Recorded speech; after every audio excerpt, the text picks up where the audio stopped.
who also has been very instrumental in ensuring that the LMI remains an exceptional program. The LMI has a clear purpose, and what we aim to do is to make sure that we young people can not just get into political leadership and cannot just get into public sector, but when we get there, we thrive, we lead with purpose, we lead with exceptional leadership, with ethical leadership, in such a way that people look at us and say, yes, we want more people to get into politics. We want more people to get into the public sector.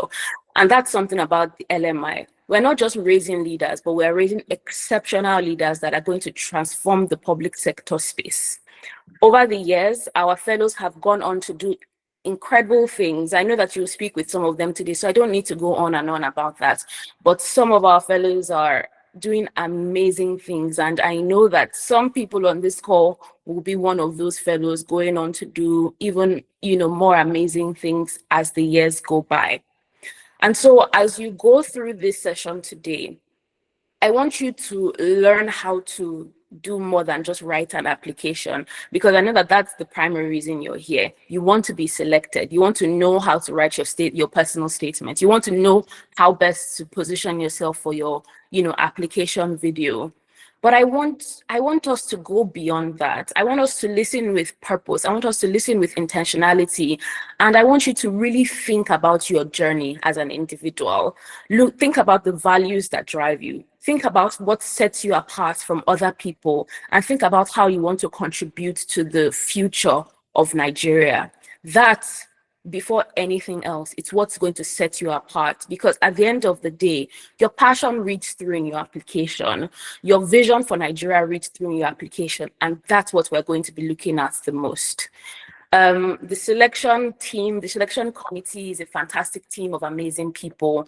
But when we're reading your application and when we're going through your videos, what stands out to us is your passion. And that's what matters most to every single person here.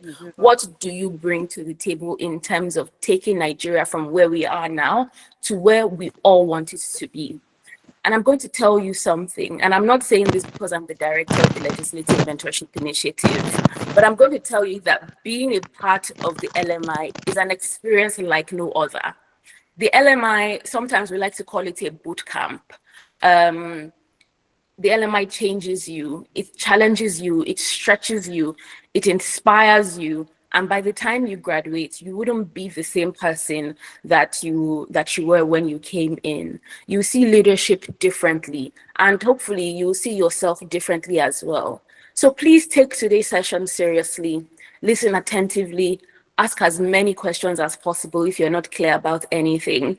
And when you're applying this year to be a part of the cohort, please note that whatever the outcome of the application, it's not a reflection of whether you're worthy or not.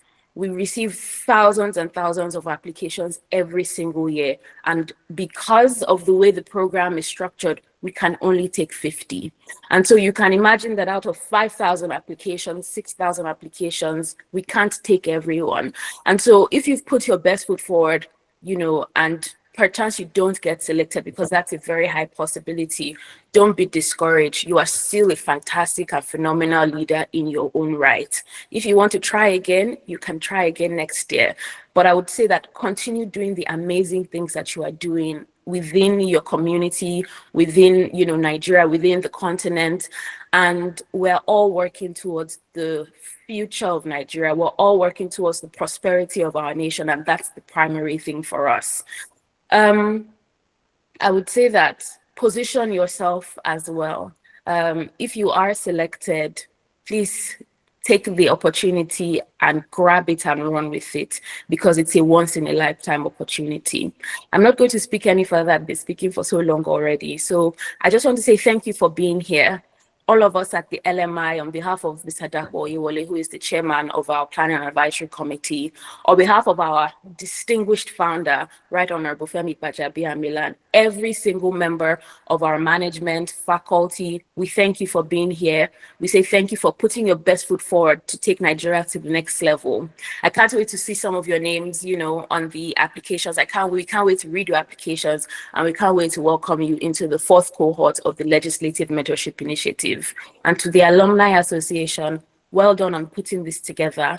I'm going to mute my microphone. I'm going to switch off my camera, but I'll be here and I'll be following along in the conversation. So welcome everyone, and let's get started. And I know that someone is asking about sign language interpreters. I'm sure Pamela would answer that, but we really do take inclusion very, very seriously at the LMI, and we do have someone coming to interpret for people that need it. So please sit tight. I know that will be provided shortly.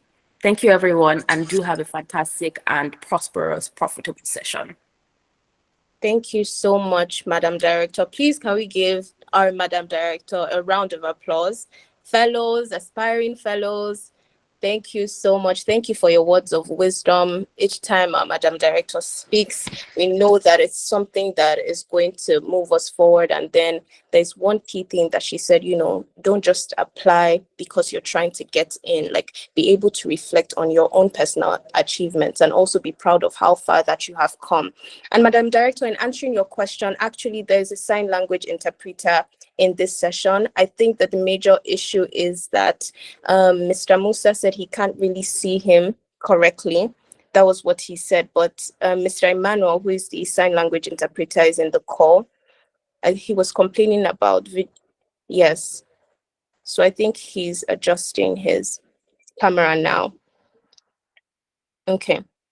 Mr. Musa, in case it's still not convenient for you, just let me know in the chat and I'm going to say it again. But then he has been in the call. It was just about the angle of the camera. So thank you so much. We can see that this is a great foundation that our director of the Legislative Mentorship Initiative has laid. And it's really important to know that, no structure can actually rise without a solid foundation. And for LMI, she has been able to make us reflect on the pillars upon which LMI was built, giving us a background. And to know where we are going to, we must know where we began in the first place. And that is what Madam Director has done for us. And I'm sure that she has given a lot of us in the room hope about our application. Hi, Pamela. Yes. Sorry for the interruption, please. Mm-hmm. We have a bit of an issue. This call can only accommodate 100 participants, and there are a lot of people who cannot join because it is already full. I think more than 100 people are outside. So I don't know if you have any provision to accommodate more people to join, or we have to find a solution actually to this. Okay, yes, I know that a solution needs to be done for that. That is why the call is being recorded. And aside that, on my end, I'm not seeing anybody trying to join because I said include all, but then that's why the call is also recorded 100%. So it's still going to be made available for everybody.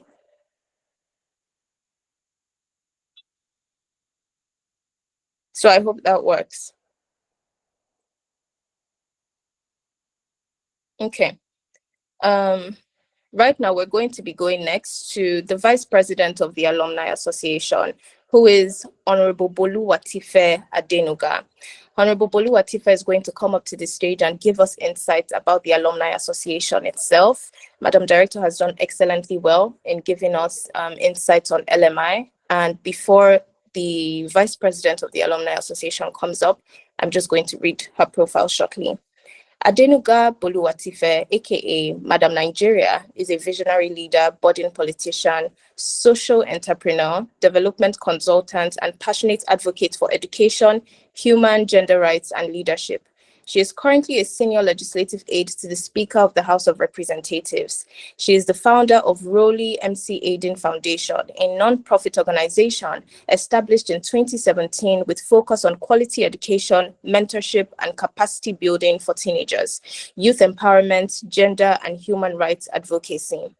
Through her organization, which is the Rowley MC Aiding Foundation, she has pioneered several innovative initiatives to reduce the number of out-of-school children in Nigeria, improve access to quality education, leadership, and capacity building for teenagers, transforming the lives of over 5,000 young people, and championing SDGs 4, 5, and 16. Boluwatifa is a fellow of the Legislative Mentorship Initiative and the vice president of the Alumni Association.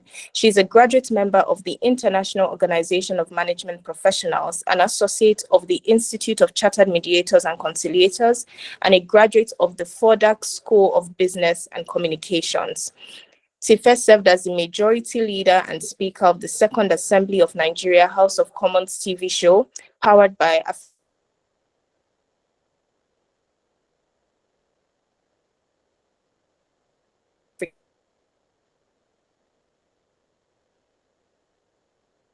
inspiring a new generation of leaders to drive positive change. Please, with a resounding virtual round of applause, can we welcome Honorable Boluwatife Adenuga, the Vice President of the Alumni Association, to give us insights on LMI's Alumni Association. Honorable Bolu, our Global VP, you have the stage. Thank you very much, our Digital Secretary. Thank you so much for having me. The Director of the Legislative Mentorship Initiative, Ms. Sholape Shonuga, the President of the Alumni Association of the Legislative Mentorship Initiative, Architect Abubakar Tijani Garba, the members of the Executive Council of the Legislative Mentorship Initiative Alumni, fellows of the LMI Alumni, and applicants, prospective applicants of the fourth cohort of the Legislative Mentorship Initiative. Ladies and gentlemen, a very good evening to you all. It's my pleasure to be speaking to you tonight. It's a few minutes to, I think we have a few minutes and an hour tonight. So it's my pleasure to be speaking with you tonight. I'm very excited, very, very, very delighted to be here. And it's so beautiful to see that and to know that last year, around this time last year, I was watching the masterclass organized by the LMI alumni. And today, by the grace of God, I'm here to share a few insights, on LMI and the LMI alumni. And it's such a very pleasurable, very delightful moment for me. LMI has been a turning point for me personally, and I can say that it's been a turning point for many other fellows within the Alumni Association. LMI has changed the lives of every single fellow. You cannot, just like Madam Director said, you can't be a fellow of LMI. You cannot pass through the Legislative Mentorship Initiative, and remain the same person. It's not possible. All our sessions, all our lectures during the cohorts are very, very, very intense. And one beautiful thing that I like about the LMI is the fact that fellows are selected from the 36 states of the Federal Republic of Nigeria, which shows that LMI entrenches the federal character much more than anything else. The LMI is a very, very inclusive. Madam Director also mentioned that we don't joke with inclusivity in the Legislative Mentorship Initiative. So we've had quite a number of PWDs that are currently LMI fellows. So I'm not going to bore you with what LMI is. Madam Director has laid a good foundation, as well as Madam General Secretary. So in the next few minutes, I'm going to be running you through what the LMI alumni is. So the LMI alumni, as it implies, is the Alumni Association of the Legislative Mentorship Initiative. And currently we have about 160 fellows. We've had 3 cohorts so far since the LMI was founded in 2023. We've had cohorts 1, cohort 2, and then cohort 3. And for all these cohorts, we have fellows from all the 36 states of the Federal Republic of Nigeria. So the LMI, during the application, one beautiful thing as well is that LMI selects young, passionate young Nigerians that are very passionate about nation building. In the words of our founder, nation building is a joint task, and the youth cannot be left, aside when it comes to the issue of nation building. So LMI selects fellows, not apart from selecting fellows from all the states in Nigeria, most of the fellows are being selected from different backgrounds. I've had a lot of people ask me that, is it only for people that wants to do politics? Is it only for people that wants to do legislature? You can decide that you don't want to maybe run for office, but in your space, in your media space, or in your medical sector, you can still find a way of ensuring that whatever you're doing is contributing positively to nation building. So the whole gist is that you must make sure that whatever you're doing is connected to nation building. You must ensure that everything that you're doing has an impact that is making directly on the Federal Republic of Nigeria. So back to the Alumni Association. Like I said, the Alumni Association consists of over 160 fellows from different backgrounds, from different professions. We have lawyers, we have engineers. We're a community, a very strong community of intelligent minds that have been trained, that has been equipped with the requisite knowledge of enhancing public service delivery by the Legislative Mentorship Initiative. And our fellows are very wonderful people, very intelligent people. And one beautiful thing about the LMI community, the alumni community, is how fellows, come together to support each other when fellows have different things to do. And another beautiful thing is the fact that many fellows from the Legislative Mentorship Initiative have stepped up, from most of the things that we learned during LMI. I know of fellows who were in my cohort that after the LMI, they set up different kinds of civil society organizations. Some people started doing some campaigns, some people started NGOs, and they are doing fantastically amazingly well. And okay, I was given 5 minutes, so I'm just going to round off. And finally, I'm going to say that the LMI alumni is, like I said, comprises of all the fellows from the first, the second, and the third cohorts. And we are looking forward to receiving fellows that will be selected for the fourth cohort, and who would, at the end of their session, at the end of their fellowship, at the end of their course, join the alumni body. So on a final note, I want to congratulate everyone who is currently here tonight. If you're here and you are applying for the fourth cohort of the Legislative Mentorship Initiative, I want to congratulate you, and I want to say that please ensure that you take this application very seriously. I'm going to share an experience, like a personal experience for myself. I've had people also reach out to say that, okay, what if I apply and they don't get me? If you want to get something in life, you cannot have a mentality of what if I don't get it? So what if you get it? What if you apply and you are selected, right? So it's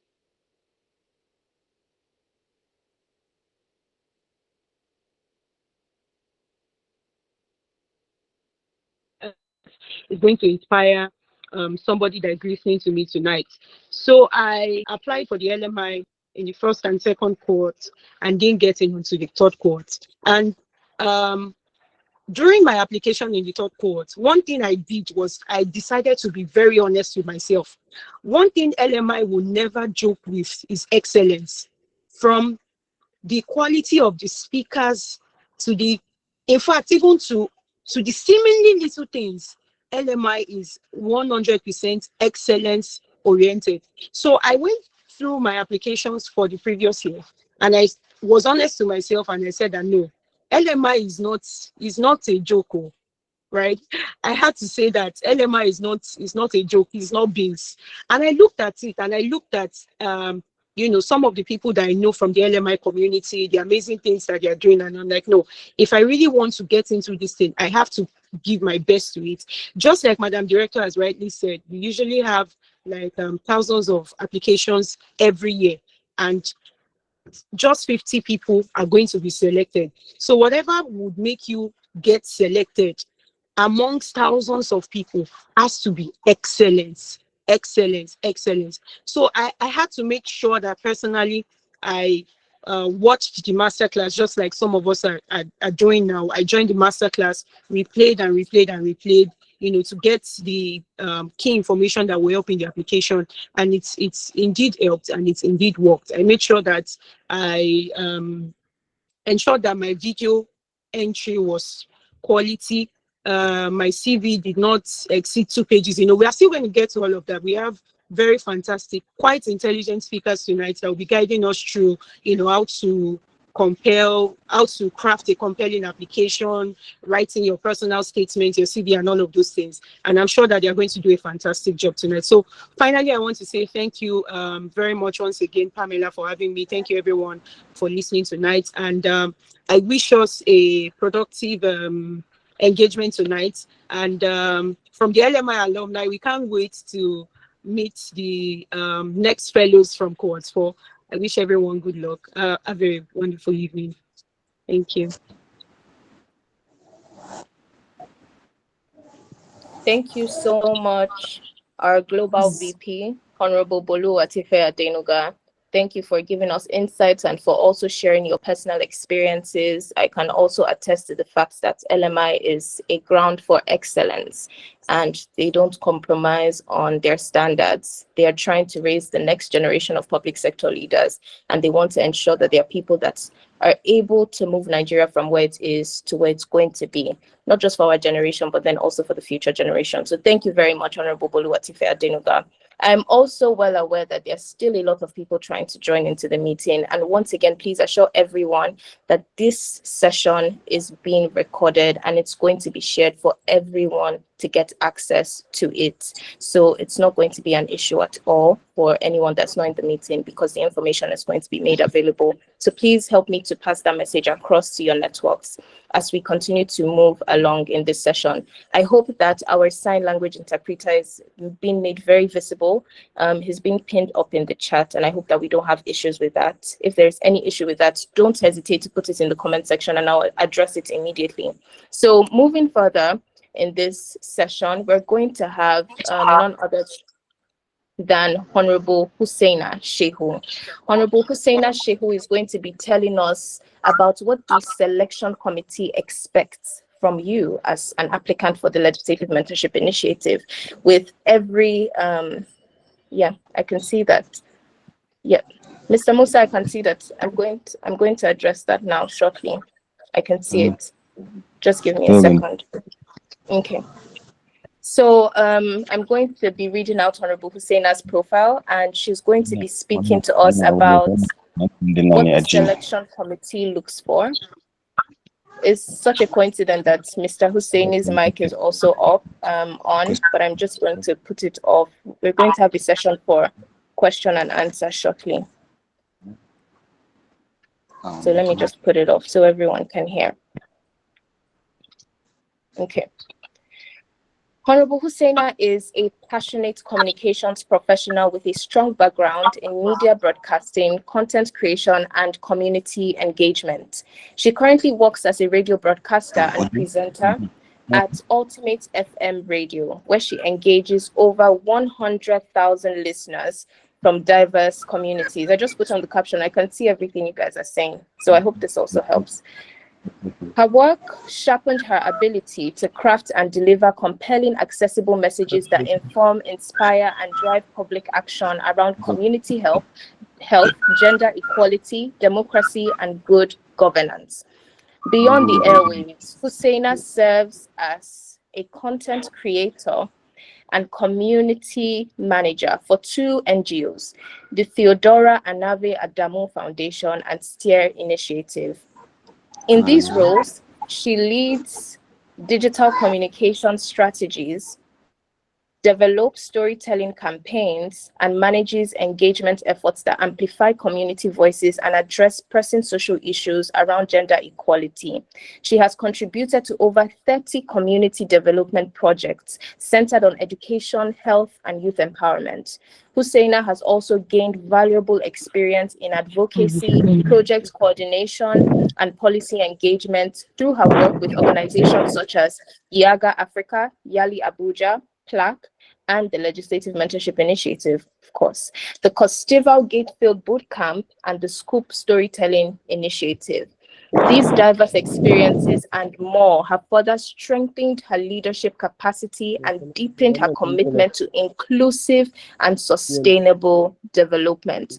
Honorable Hussaina is a very passionate young leader who is a voice for the present generation, and it's obvious that she uses her voice as she's also an on-air personality. Please, with a resounding virtual round of applause, let's welcome Honorable Hussaina Shehu as she speaks to us about what the selection committee looks for. If I were you, I would have my notepad and my pen ready to take down tips and hacks for my application, because when they're going to know that somebody got a hack that is not usually seen. Honorable Hussaina, please, the floor is yours as you speak to us on what the selection committee is looking for. All right, thank you so much, Pamela, for that warm welcome. Thank you so much. All right, then. I'm going to be talking about understanding the LMI Fellowship and what the selection committee looks for. So I'll just go straight to this because, it's something that when the selection committee is always going through application process every year, the first thing we look at, number one, is clear sense of purpose. We usually have lots of applicants, just like the Madam Director has said. We have thousands of applicants, and then one of the things that selection committee look out for is clear sense and of purpose. Applicants who demonstrate clarity about why they want to join the fellowship and how it connects to their Border Life mission tend to stand out. If maybe we are going through your application process, your application, and then there's this connecting dots we like to look out for. What are you doing currently? Are you in the health sector? Are you in the civic space, youth engagement? What's that thing you're doing currently? And how does it connect to, the Legislative Mentorship Initiative visions and goals? So if we can see that beautiful connection, it helps the committee to make a certain decision about your application. And then two, proving leadership experience. Now, this is actually a part where some people miss this out, and I'm going to be talking more of this proving leadership experience. Now, whether through community service, student leadership, professional engagement, or volunteer initiatives, I've seen people who only have student engagement activities and they get into the Legislative Mentorship Initiative. And I've seen people who have a lot of experience from different places, but did not get into the leadership, into the Legislative Mentorship Initiative. And I'll tell you why. So why writing about your proven leadership experience or talking about your proven leadership experience, I want you to note this. The first thing is your story, your authenticity. Don't just go to ChatGPT, write something for ChatGPT. ChatGPT gives you, and then maybe you cram it and you make a video with it. No, or maybe you just go to ChatGPT to write something for you, or you give ChatGPT what to write for you. It doesn't tell, it doesn't give us what we want to see or hear from you. Your story must be authentic. Let your motivation reflect your personal journey. And now, when I'm talking about authentic story, now you also want to learn how to tell story, how storytelling goes a long way. I've come across some videos where they just tell you, just go straight to the point. There's no storytelling techniques. It doesn't talk. It doesn't come authentic. Just go there. You as when you see something like this, it doesn't even motivate you. And trust me, there's something I want to tell you. When your story is not authentic, it saves times, because who wants to look at videos that doesn't even come out authentic? Nobody will want to do that. And then two, show measurable impact. Measure what changes because of your actions. Now, it's not just about, you volunteer for XY, you volunteer for an organization, or you train a number of people, or you facilitated a program, but then we want to see impact. How many of these people did you change? Where is the community? I know you can't do this alone, but who are the team members? There must be people who supported you. Who are the team members? You led a number of team. How many are they?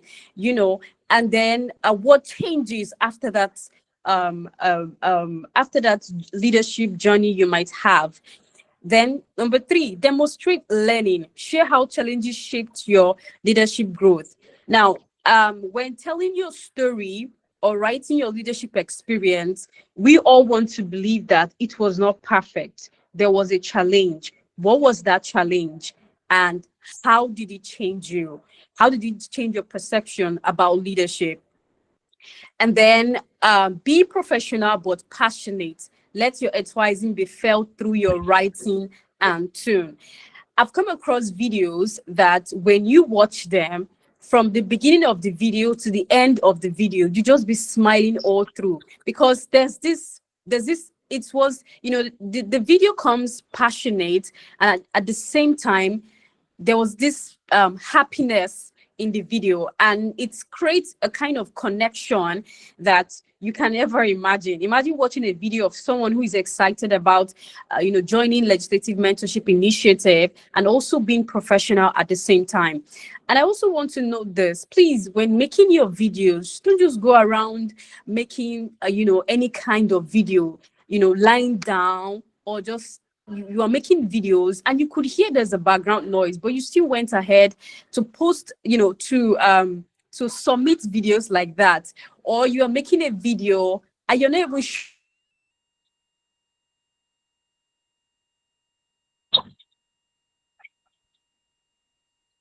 about,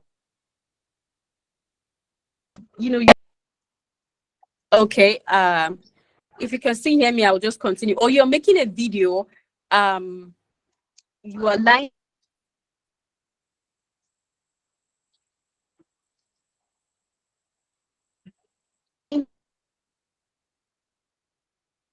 saying,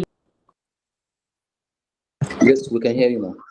okay, thank you. So, or you're making a video, there's background noise, just a lot of distraction. Please let your videos be clear. If it means that you need to use a camera or just something clear, something okay. Okay. And then engage past fellows. Learning from the experience can guide your application strategy. Meet past fellows. How did they make their videos? What are the things that make them stand out? Engage with them. Okay. And then commitment to service. Now, LMI is deeply rooted in the principle of service to humanity. Applicants who have initiated or contributed to social impact projects show alignment with the fellowship core values. Like I've said before, it's not just about so it's not just about doing social projects, but tell us how the social projects align with LMI goals and vision. When you're writing your social impact project, tell us the changes you've made. Tell us your leadership track. Are you in the health sector? If you're in the health sector, please be specific. Don't talk about health and then the next thing you jump to education, and maybe while talking about something else, you jump to another thing again. No, try to be specific, try to be on point. If all through your leadership experience, it's about health, please focus on that. And also give us numbers. When you're talking about the project you've done, give us numbers, and it's bring us through your application. It's make us to see you in your writing. And also, I really want to point this out. When you are writing your application or you are making your videos, we want to see how you are inclusive while dealing with change. It's not just about, oh, you did this, you did that. How did you involve persons with disabilities? How did you involve the less privileged? Things like this, we want to say it, because of course, during the program, you're also going to be engaging with persons with disability. We want to see the inclusivity in you, and then emotional intelligence and team spirit. Fellows work closely in diverse teams. The committee values humility, empathy, and the ability to collaborate with others respectful and productively. This emotional intelligence, there's actually a way you can also input that in your writing. When you're right, and that's why I said there should be authenticity in your writing. Learn storytelling techniques so there's a way you can put all of these things I'm saying in your writing and in the number of words that you should expect, that is expected of you, and also in your videos. There's a way you can put all of these things in your video and it's really going to make sense.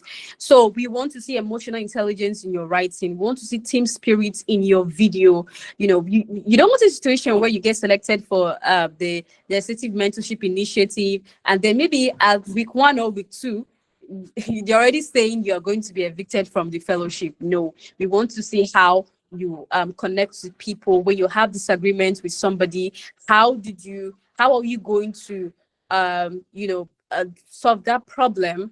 Because I know when two people are together, 2 or more people are together, there's every high possibility of conflict happening. So you also want to show us your emotional intelligence in your writing and your videos. And then beyond achievements, LMI looks for individuals willing to learn, unlearn, and grow. The fellowship is a journey of transformation, not a reward for perfection. We are not looking for people who are perfect. We're not looking for people who are, really perfect. We're just looking for people who are passionate, people who wants to learn. And we can only see that through your writings and your video.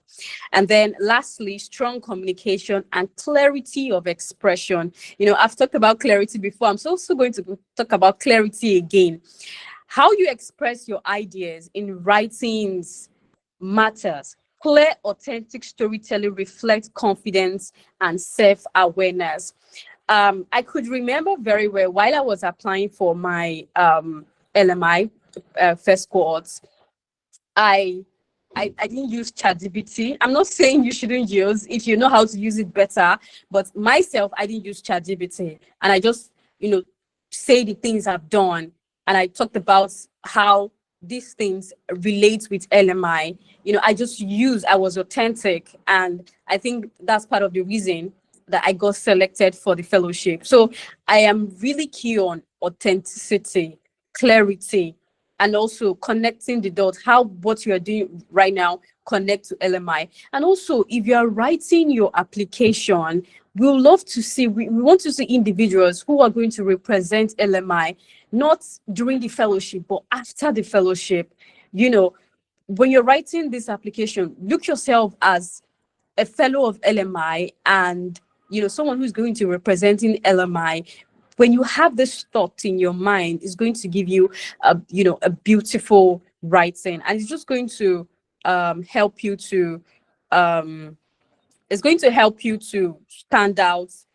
And yes, please, your videos, don't just make any other videos.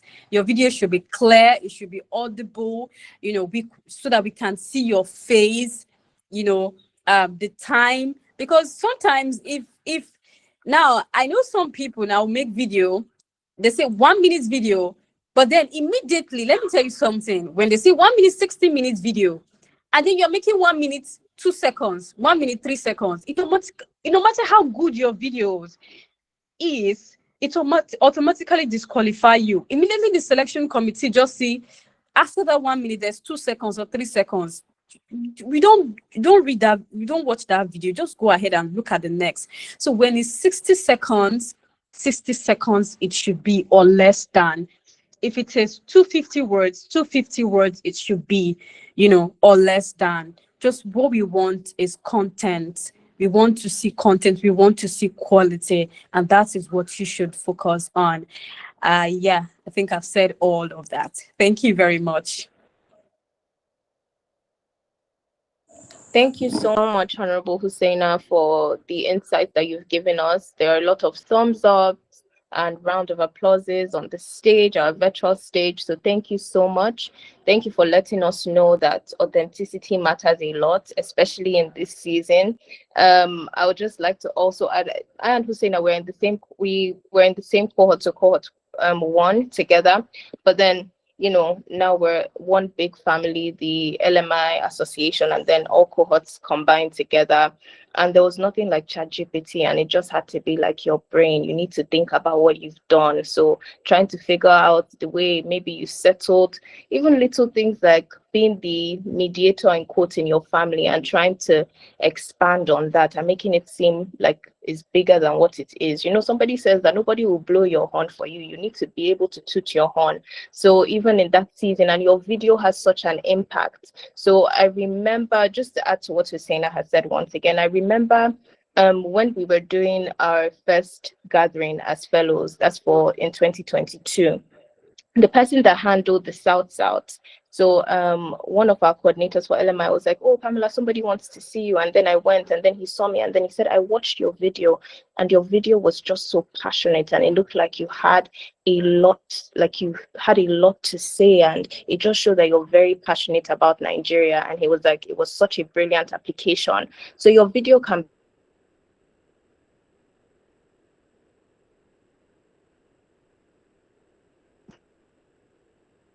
down so that you have in your mind. So Hussaina, well done for pointing that out, and thank you for giving us, once again, tips and hacks to be able to submit a killer application. I think the LMI selection committee is going to have a lot to do, because now we're going to have excellent applications all around, and it's just going to be a lot of work. So thank you so much, Hussaina. Next up, we're going to be having, I just want to confirm if Honorable Ruth Key is in the meeting, because I can't see her name yet, if she's in the meeting. And please, Mr. Emmanuel Adetunji, I want to confirm if you are still, I can see that you're in the meeting, but then your video isn't on. So please, because of Mr. Musa, before we go ahead, can I just confirm for Mr. Emmanuel Adetunji? There's a participant here that is really relying on your interpretation, and also when the recording comes out. So I don't know if it's, yes, I'm so sorry about that, Honorable Musa. I can see Eagle Tech in the meeting, but then the video isn't on.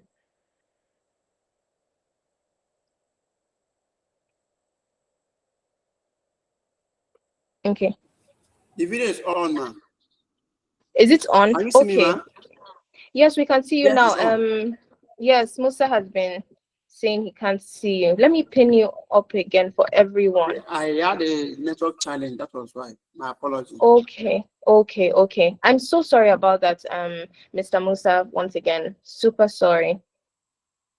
So it's now on.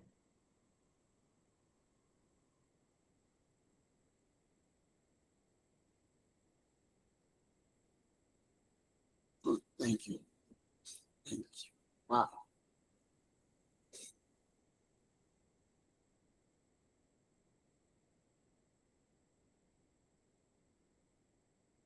So thank you very much. We're just going to be going right now into the next speaker, which is going to be Honorable QT Angodada. She's going to be speaking to us about crafting a compelling essay and personal statement. Now permit me to read out Honorable QT's profile, whom we call doctor. She's a medical doctor passionate about public health, digital advocacy, and policy engagement.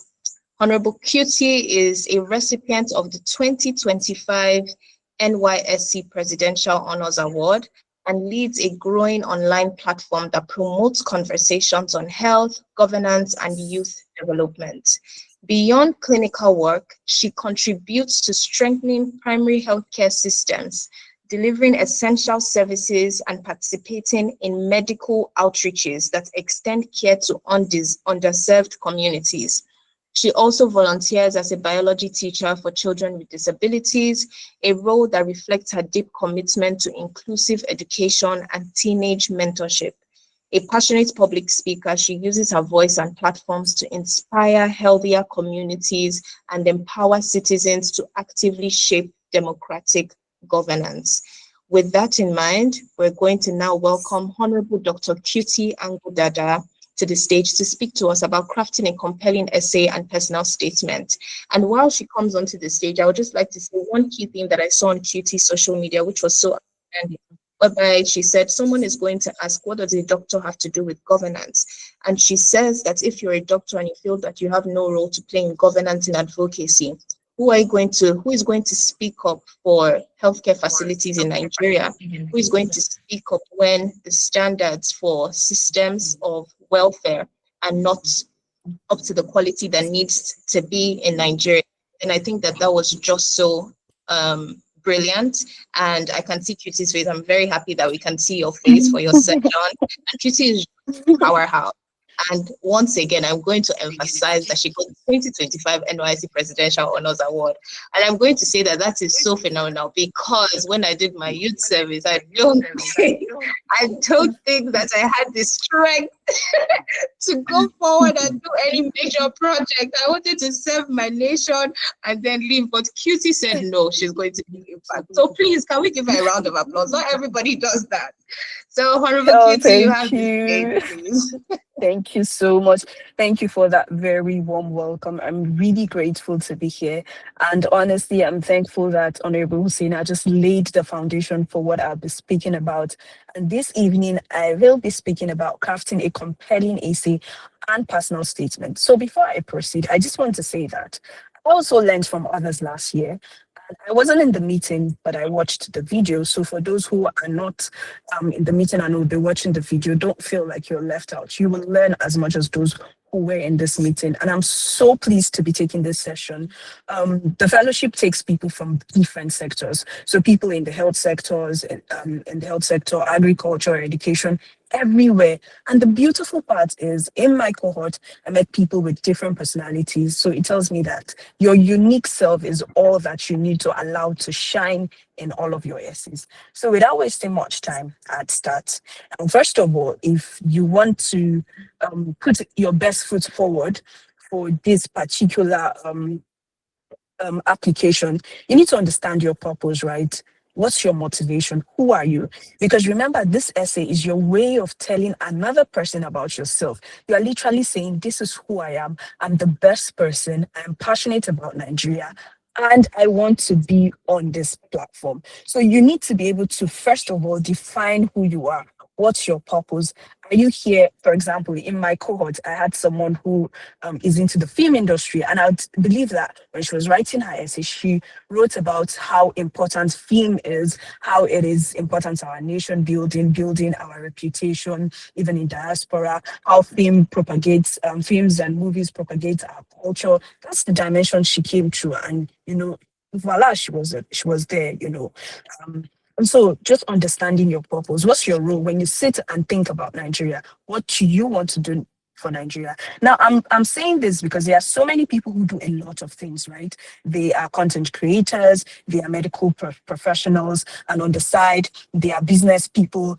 And there might be a conflict as to, what part of themselves they would like to shine when they are writing that essay. So you just need to pick that, okay, this is who I am. This is a story that I want to tell, and ensure that everything you would be writing in those essays aligns with it. So first of all, understand your purpose and, communicate that purpose in all of your essays. So there's a way you would write all these essays, whilst they have different, the essays are asking you to write different things.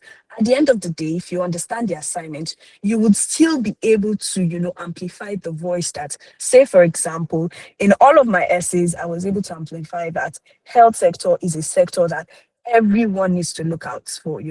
I amplify that health sector is so important because only healthy people make rules, only healthy people make policies, only healthy people even go to school. And so on the bank of that, I said, the nation even sits on health. Like if there's no, I think I may have even, referenced how COVID-19 shut down everywhere, and it's so important that we look at it. So I'm just giving that example. Honorable Hussaina did mention how you need to have a unique angle, and I would say that as my second point. Stand out. You have lived experiences, you have values, you have achievements that's unique to you.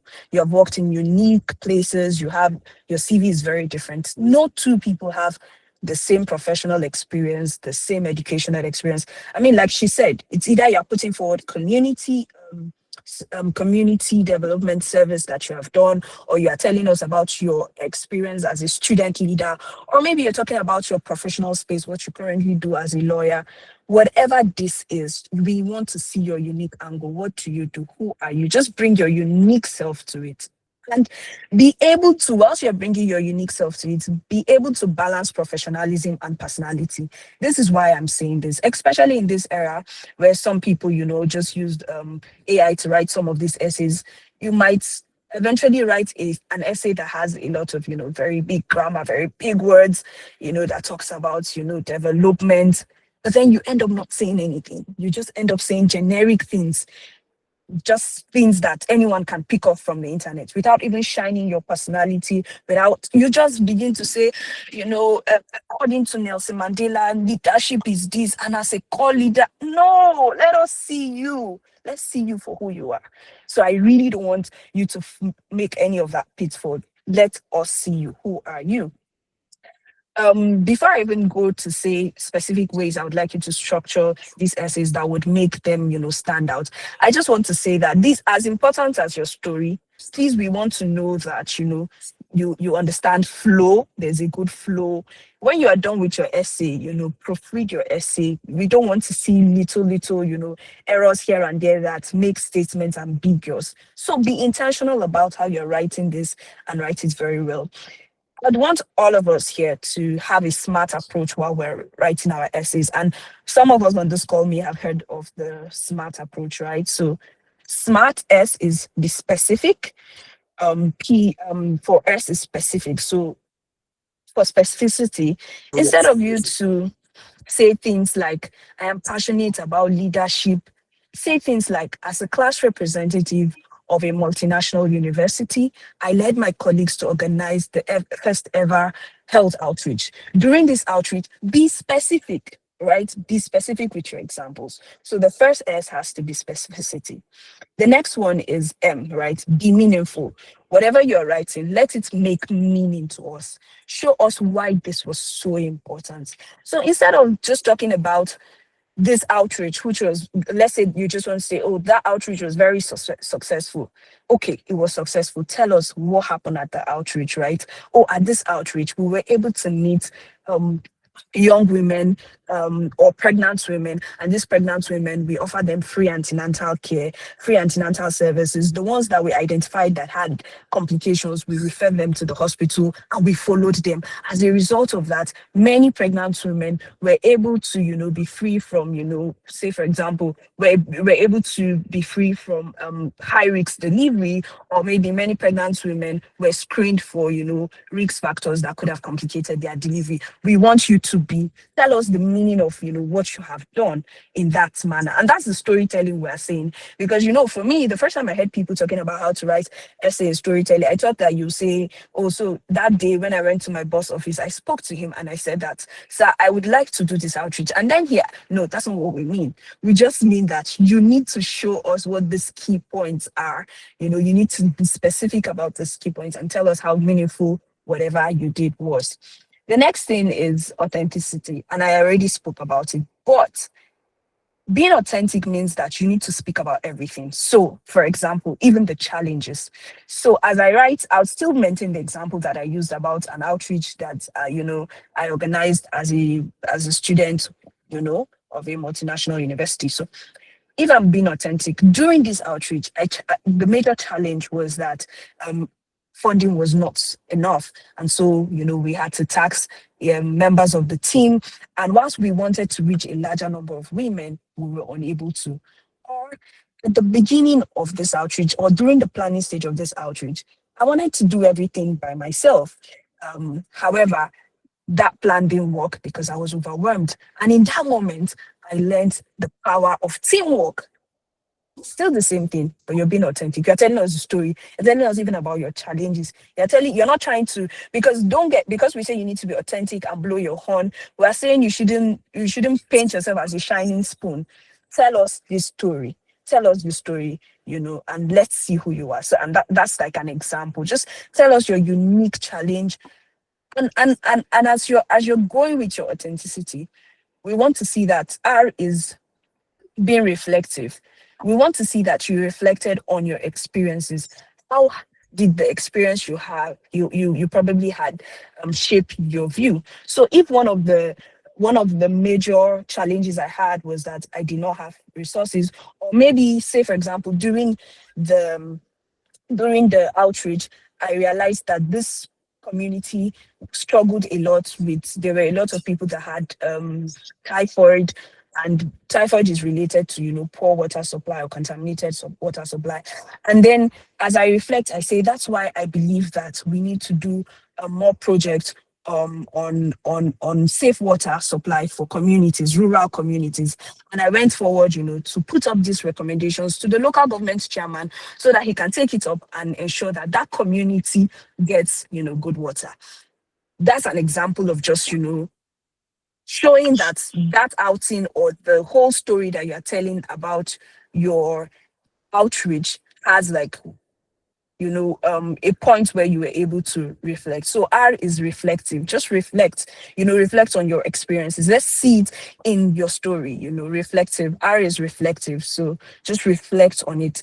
And then aside from that, let's see how that particular outreach shaped your goals. So say in that particular outreach, because of what you saw, it has strengthened your resolve to ensure that community health is something that is giving much attention in Nigeria. In fact, sometimes don't even be tempted to talk about Nigeria. Talk about your community, that community that you made impact, right? Because we know that at the level that you are, since you are not a legislator, maybe your impact is in that your small space. And to be honest, that's what we're looking out for. We're looking for people who are doing big things in small places. In that your little space, what are you doing? So when you're being reflective, like I gave the example, we want to see what all of these experiences, taught you. What did it teach you? So if you said that you had the challenge of sourcing funds, how did you overcome that particular challenge? Also, because of that, I learned, how to, whether employ or get people who are very experienced with resource management, or even seeking fundings, that sort of thing. Or you had to take a course in order to help you better understand how to get funds for certain projects. Just tell us. Let's see that, it's not just one story that was not useful or did not teach you anything. And then the last thing is target. Every essay is targeted and should align with a core. So if you write this story, right? If you write this entire story and you do not anchor it on the key thing that LMI is about, which is nation building. So I'll give an example, and I would hope that whoever would be listening to this example will understand it. LMI is a place that leaders are formed, and the leaders that we are, grooming are the leaders that will transform our nation, Nigeria. Now, if in your essay you're telling us about how you are very eager to Japa, and this is not to say Japa is a bad thing. I'm just trying to make a point, right? If in your essay you're just talking about how, okay, if you do this program, it will help you, you'll be able to travel out of the country. There, you are telling us that you're not passionate about our country, Nigeria. You're telling us that if we invest in you, or if the LMI invests in you, you are just going to invest all of your resources elsewhere. And it's not such a bad thing, but we want to know that Nigeria means a lot to you in that essay. So whatever you're writing, don't make it personal about you. Don't make it about what LMI does to you alone. Tell us what you bring to the table. Tell us what contribution you would be bringing to your community after LMI does all it does with you. Because trust me, when you go there, you realize that it's a lot of investment. In fact, as you leave the LMI house, you'll be like, hey, everything. What do I have to show for this? You would feel a certain subtle pressure to perform. And I'm not joking about it. Don't worry. We'll meet at the alumni fellows gathering. And I'm sure some of you would testify that, yes, after the fellowship, you were like, I cannot be the same person. So we want you at T target to show us that you are aligning with what LMI is all about. nation building. Don't also be showing personal gains. For example, if you're a business person and you want to show, you begin to write things about, oh, this is the reason you want to become like Aliko Dangote. You just want to be rich because, you know, initially from where you come from, you don't have money. And when you get this money, you'll be able to share it with your family members. I mean, those are not the kinds of essays we're looking for. We're just really looking out for people who care about other people, who care about their communities, who are willing to give themselves up for the good, for the greater good of other people, you know. And for me, if you're able to demonstrate these things in the essays, you're able to convince us enough, then by, I mean, if you're able to convince us and God helps you, because God also, there's the place for God to help you, and God helps you and you get picked, then you are in the right place. And you need to also look at the fact, I think Madam Director mentioned, you know, you could end up putting your best foot forward and then you're not picked in this particular cohort. Please don't give up. It's okay for you to go again and again. But if you do get picked, we'll see you at the other side. But when you do get picked, please go into the LMI believing that this is a platform for you to actually impact on Nigeria. So I hope to see people who would really impact Nigeria, or who would not just be seeing this as just another opportunity to get something for themselves and not do anything for our country. Please, someone already mentioned, don't rely on AI. You know, Honorable Pamela spoke about how during her sets, there was no AI. So, I mean, in fact, let's not forget that there's a way for us to know that, you know, it's AI that you use to write these essays. Just let your unique self shine. Write your essays the best that you can. Tell your stories. You have, today is 5th, so you have about 9 days before submission. You have about 9 days before submission, so you have time to write each essay, proofread it, and go through it. And remember, write a smart essay. Be specific with your essays. All the essays, be specific. Write meaningful things. Write meaningful things, be authentic, be reflective and targeted with all your essays. Understand your purpose and please let your unique self shine in all of your essays. I hope that someone who is on the call or someone who will be listening will take this and run with it. And I wish you all the best. It was a pleasure to have this few minutes with you. Thank you so much, Honorable Pamela. The floor is yours, ma'am. Thank you so much, our amazing Honorable Kuti, for your amazing session on, you know, telling us how to write a compelling personal statement and essay. I'm sure that everyone must have gotten 1 or 2 insights about how to stand out, how to be authentic. There's one major thing that has been said during the sessions, and it's about authenticity. Making yourself shine through others and ensuring that it's not just a generic statement that you're putting forth for the selection committee to go through. And once again, smart, specific, meaningful, authentic, reflective, and target. Thank you so much. Right now, we're going to be going to the next speaker, who is going to take us through CV submissions, how to structure, highlight achievements, and avoid common mistakes. And before I go further, allow me to once again apologize to Mr. Musa about the issues that were being had with the interpretation. Right now, our sign language interpreter is on board, and I would really indulge you to take full advantage of this opportunity, because we still have a long way to go for today's masterclass. And I'm sure that you would get 1 or 2 things that would strengthen your application. Thank you so much. So next we have Honorable Kato Ibudu, who is going to be speaking to us on CV submission, how to structure, highlight achievements, and avoid common mistakes. With his profile, I'm going to be reading it out now. Kato Ibudu is a public health professional with a Bachelor of Science in Public Health from the University of Calabar and a Master of Public Health from the Brown School of Public Health and Community Medicine, Hebrew University of Jerusalem. Over the past 5 years, he has worked on public health interventions focused on HIV and malaria prevention and treatment, as well as providing first-line support to survivors of gender-based violence, an urgent public health concern among individuals at risk of or living with HIV. His passion for HIV and malaria interventions stems from the significant burden these diseases impose on Nigeria's population. As a malaria youth champion under the African Leaders Malaria Alliance, Cato has advocated for increased policy commitments to malaria programs and organized community campaigns to distribute and promote the use of insecticide-treated nets, contributing to efforts to combat malaria's endemic presence in Nigeria.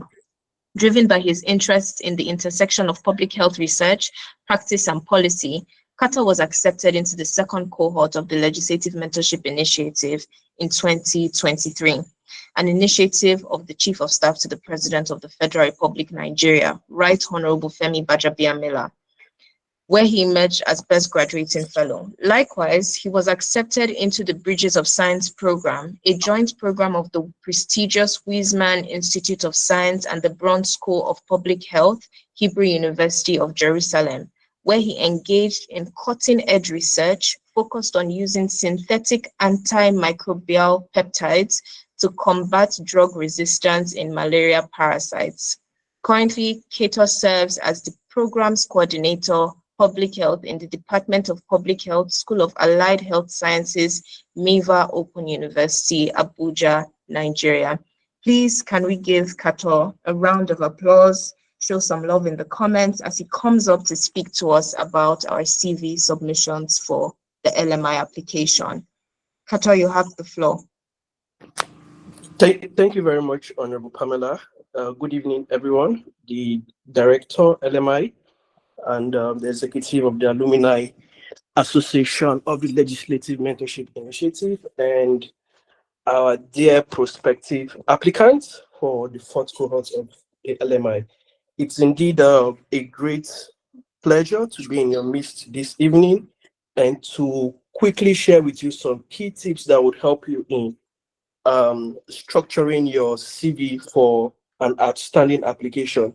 And I just want to quickly say that these sessions have actually been curated to ensure that there is a good flow between the different essays you'll be writing as well as the video submission, to ensure that when you make your submission, it stands out.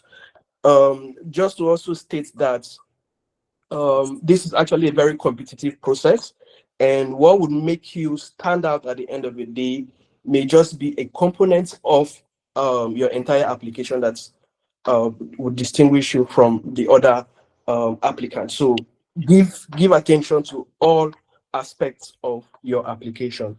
So briefly, I'm just going to speak to how you're going to structure your CV effectively, how you highlight your achievements, and then some common mistakes that could weaken strong applications. So we'll begin with structuring your CV. So I would want you to see your CV as not just another document you are submitting, but see it as a strategic self-presentation tool. So it actually tells your story, showcases your growth, and then generally communicates your readiness for what you are applying for. So you can also look at it from an aspect of it being a narrative summary of who you are, but from a professional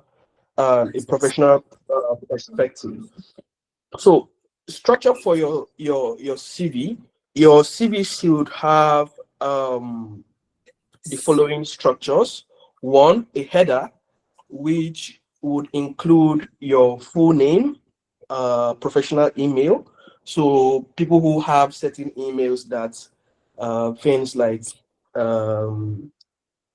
just some funny names in the email. It's best you create another email that has your former name. So your name, if you're, for instance, igbudukato@gmail.com, @yahoo.com, or however you want to have it, not things like big boy at. Please avoid any of those informal emails, not just for the LMI, for any other application you're making. Please avoid using informal emails. Then you include your phone number and preferably your LinkedIn profile. You could include other social media profiles, but preferably your LinkedIn profile if you have one. It's important that you include it. Then you don't need to include your home address or date of birth. We'll speak about some of those other things much later. But your header, just to summarize on that part, your header should have your full name, professional email, phone number, and LinkedIn profile. Then after your header, you will have a professional summary or personal profile. Now, please keep this short as much as possible, 3 to 5 lines that introduces you. Basically, what you are looking at here is one, summarize your field, strengths, and professional goals in 3 to 5 lines. For example, you could say something like emerging policy analyst, passionate about youth participation, legislative reforms, and evidence-based decision-making in governance. All right. So just a very short 3 to 5 line sentence, or 3 to 5 lines that introduces you. Okay. So what this section does is that it helps your reviewer to immediately see who you are and what drives you. So please pay attention to it and make it as concise as possible. Then the next section would be your education background. So for this, list your educational qualification in a reverse chronological order. That means from the most recent to the the most recent to the farthest you've gone. So if you have a PhD, you start with your PhD, your master's, your BSc, your SSCE. It's not important to include your first living certificate.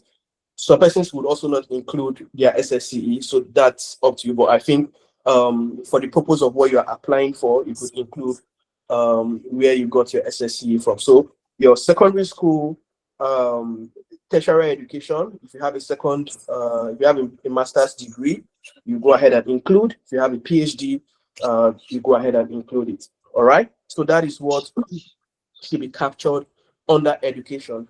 And it's also important that you would include the grade you graduated with. So if you have a first class, include it. It has a way of sort of making you stand out from others easily, so we can just see clearly who you are. Okay. And this is optional, but if your thesis or your project worked on something around governance, leadership, or policy, you may want to include it there, but it's not compulsory, it's optional. So if your projects are either at your undergraduate or postgraduate level worked on any of these things, you may want to include it there. Then the next thing would be professional experience. So professional experience would come in two, which would be paid positions and volunteer positions. It is important for us to see that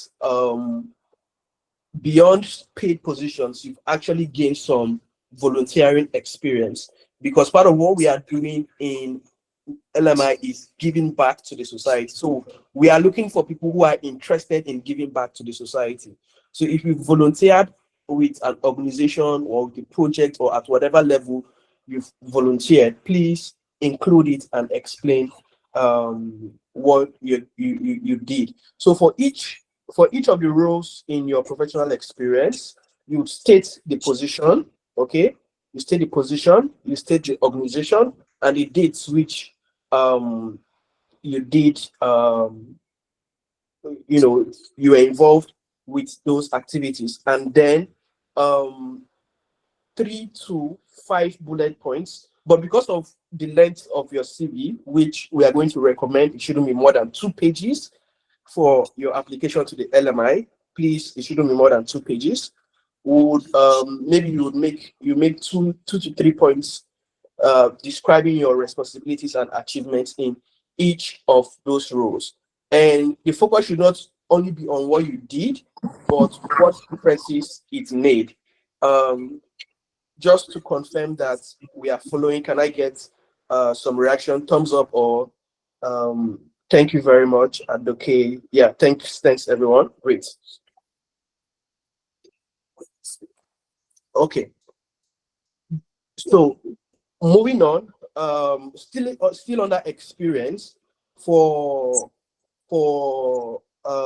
LMI, we would also want you to clearly show your leadership experience. We want it clear.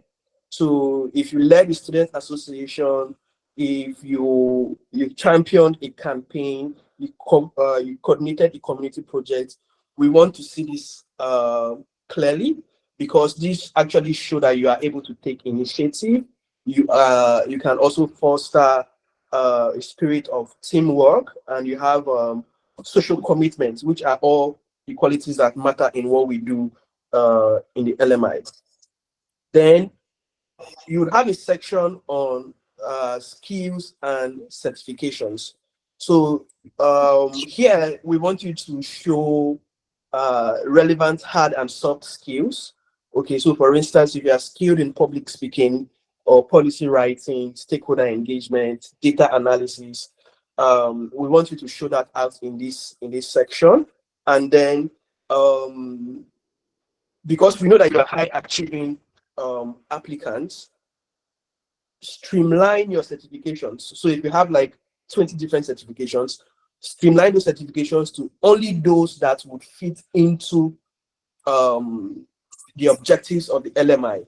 Okay, so you know what I'm talking about. Streamline them. So if you've done something in public speaking, if you've done something in policy writing, if you have certification in those areas, include them.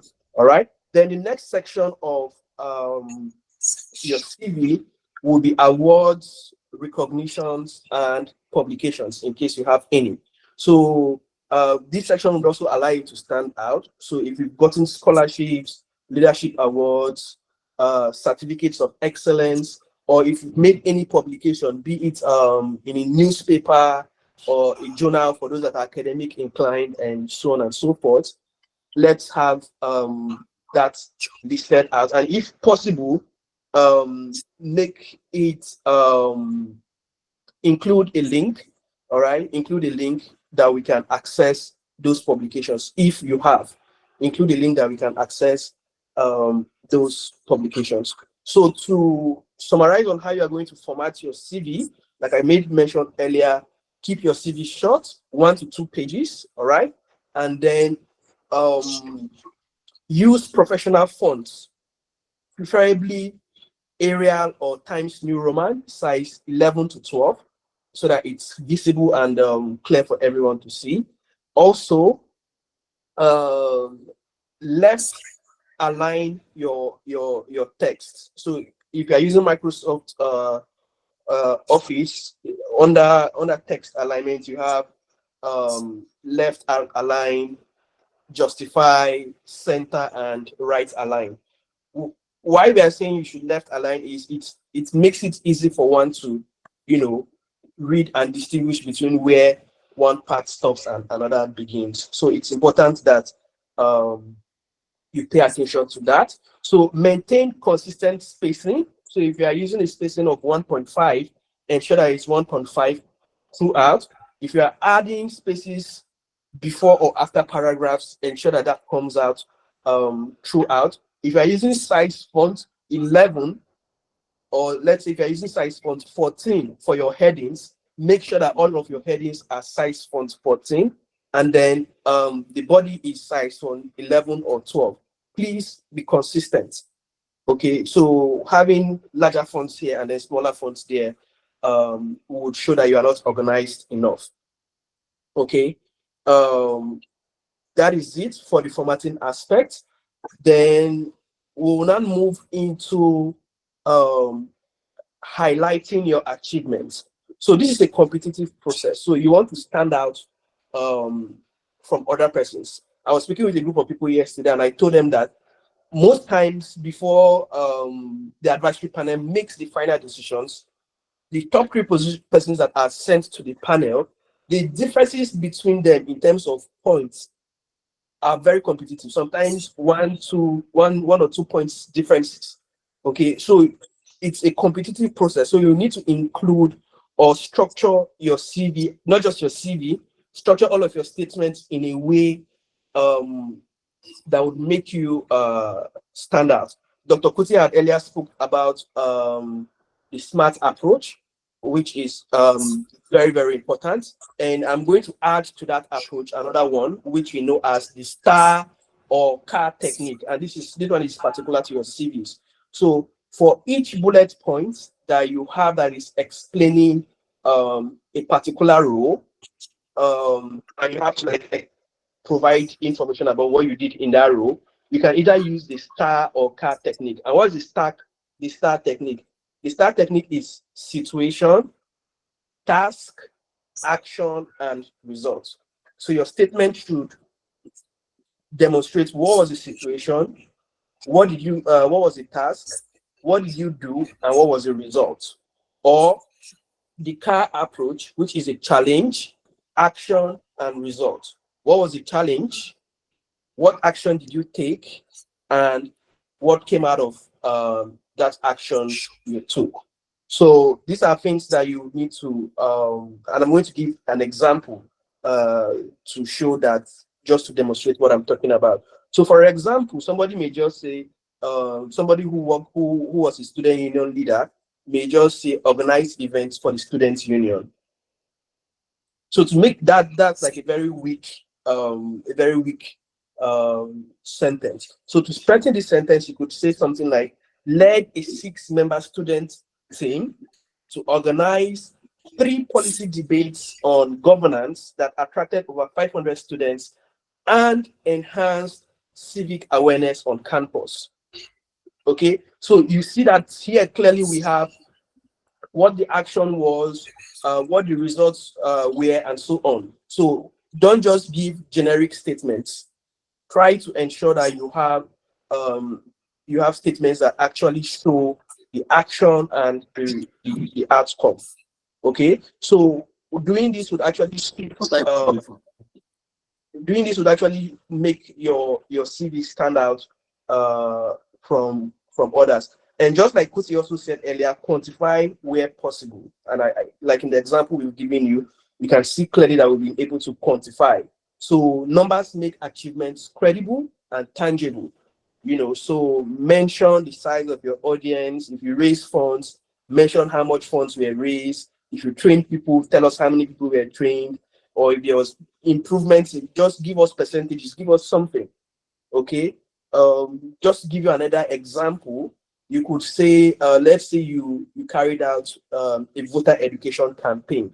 So you could say, coordinated a youth voter education campaign that reached over 2,000 first-time voters across 5 campuses. You understand? So this gives like a very clear picture of what you did. Then it's also important for you to use strong action verb. So each bullet point should begin with a powerful verb. Words like spearheaded, designed, facilitated, mobilized, implemented, coordinated, managed.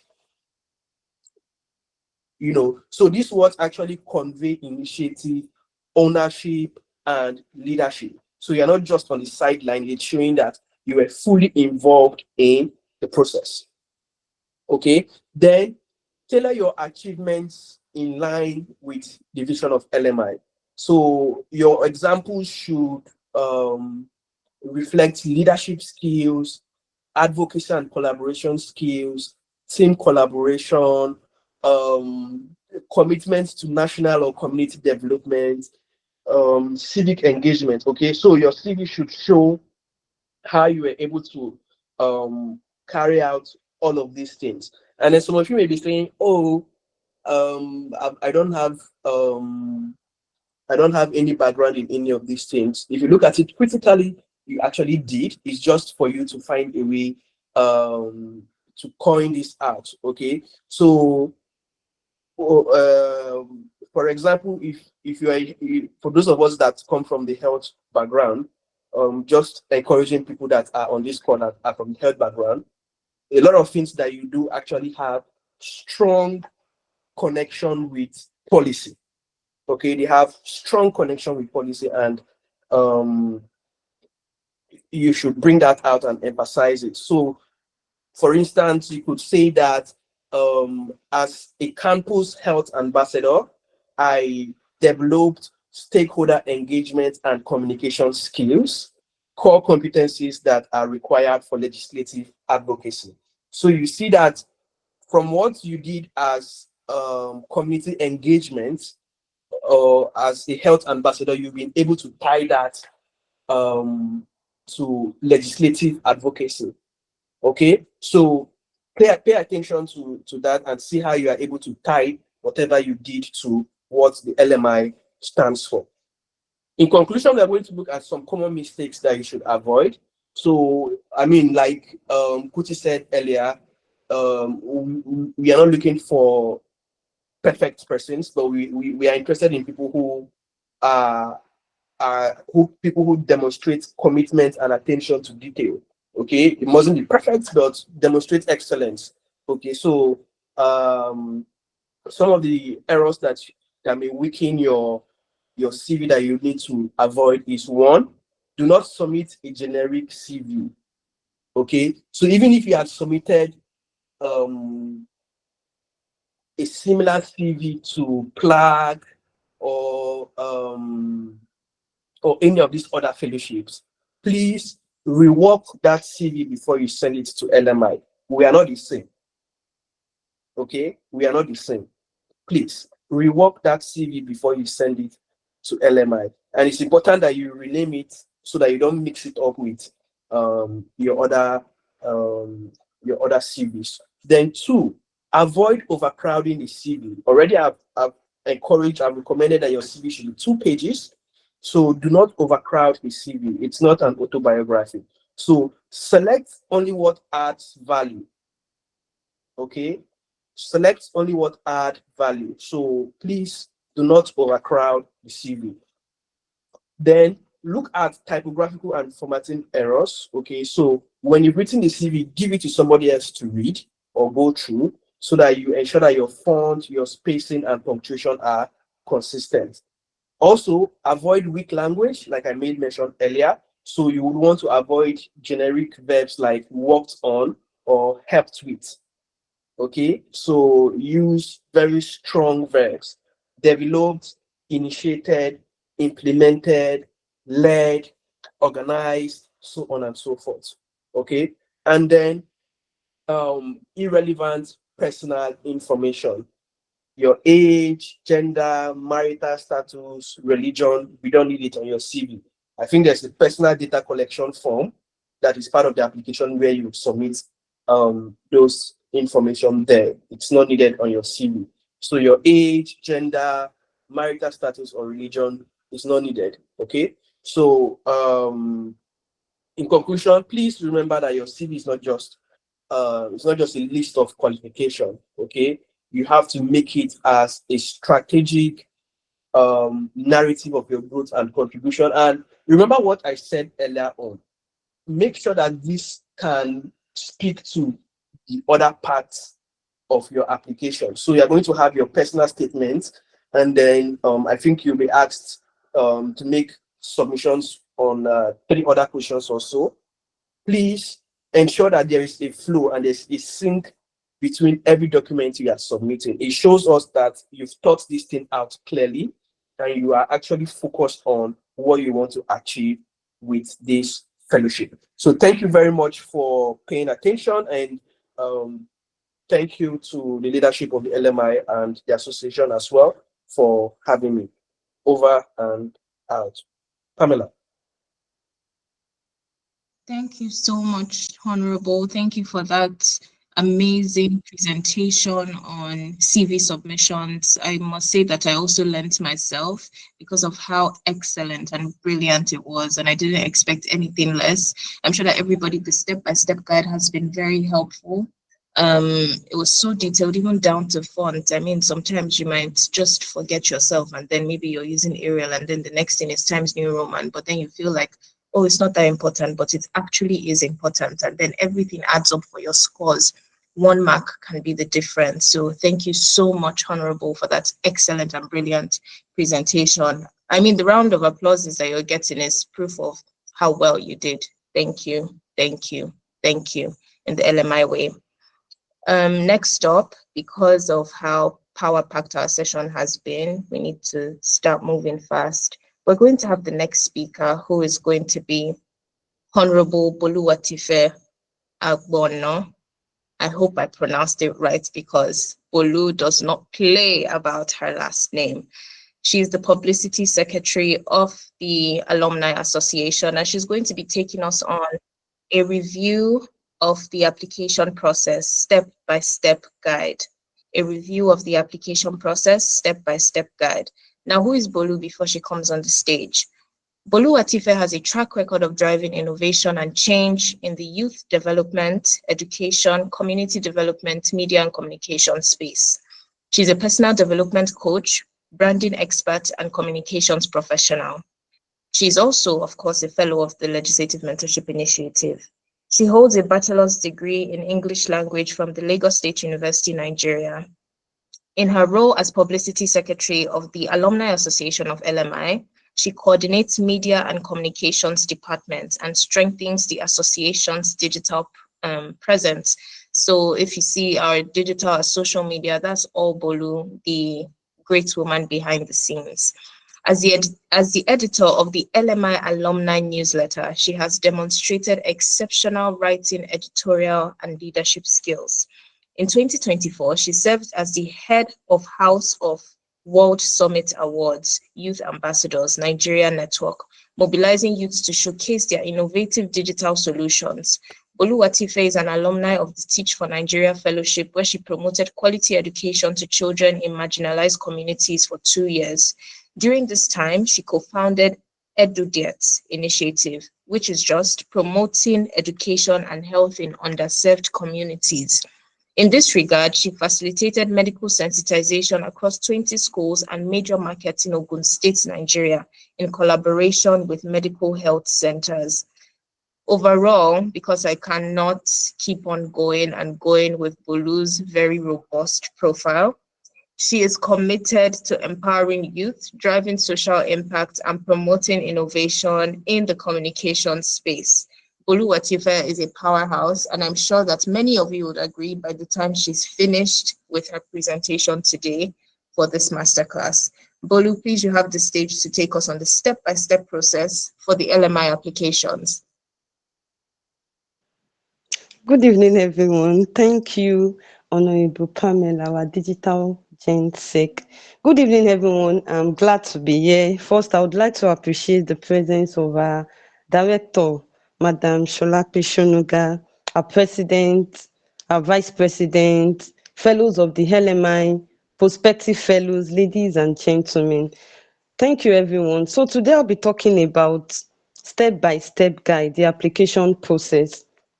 Now you have to register. You have to register using the link. Then when you register, you either continue with Google, or you either continue with Google, your Gmail, or they send you a code. Then when you get to the application dashboard, there are 5 sessions. The first one is personal information. The second one, education and experience. The third one, documents. The fourth one, video introduction. Then the fifth, review and submit. So the personal information, what you will do is to input your name, your title, if you are Miss or Mrs., your title, your first name, your last name, your date of birth, gender, origin, state of residence, and if you are living with disabilities, you are going to state it.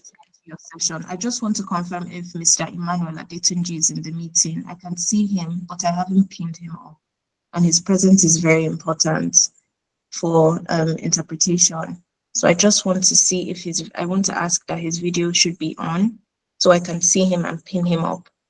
That's Mr. Emmanuel Adetunji, Eagle Tech information. So please, sir, if you can put on your video. Okay. Okay, Bolu, you can go ahead. I just wanted to thank you very much. Okay, thank you. So that's for the first one. I'm not seeing myself. So that's for the first one. The first one is personal information. Please, can you all get that? I'm seeing a message in the chat. So the first one is personal information. So what I'm talking about is step-by-step guide of the application process. So when you log in, you first input your details, your name, your last name, your first name, your email address, your date of birth, origin, state of residence. That's for the first session, personal information. Then the second one is education and experience. Education and experience. Then you feel if you are BSc, Masters, PhD, and all. Then also in the education and experience, there are questions which you need to answer. Then for the questions that you have to answer, why are you interested in the LMI fellowship and how have you demonstrated leadership in the past? So for this, anytime people come to me for advice that I want to submit an application, what I tell them is keywords and skills. If you are submitting anything, keywords and skills, you are submitting for Chibney, what do they need? They do with leadership. This is LMI. Go to the website. So if you are submitting any application, whether it's LMI or anything, go to the website. What is LMI core values? Keywords and skills.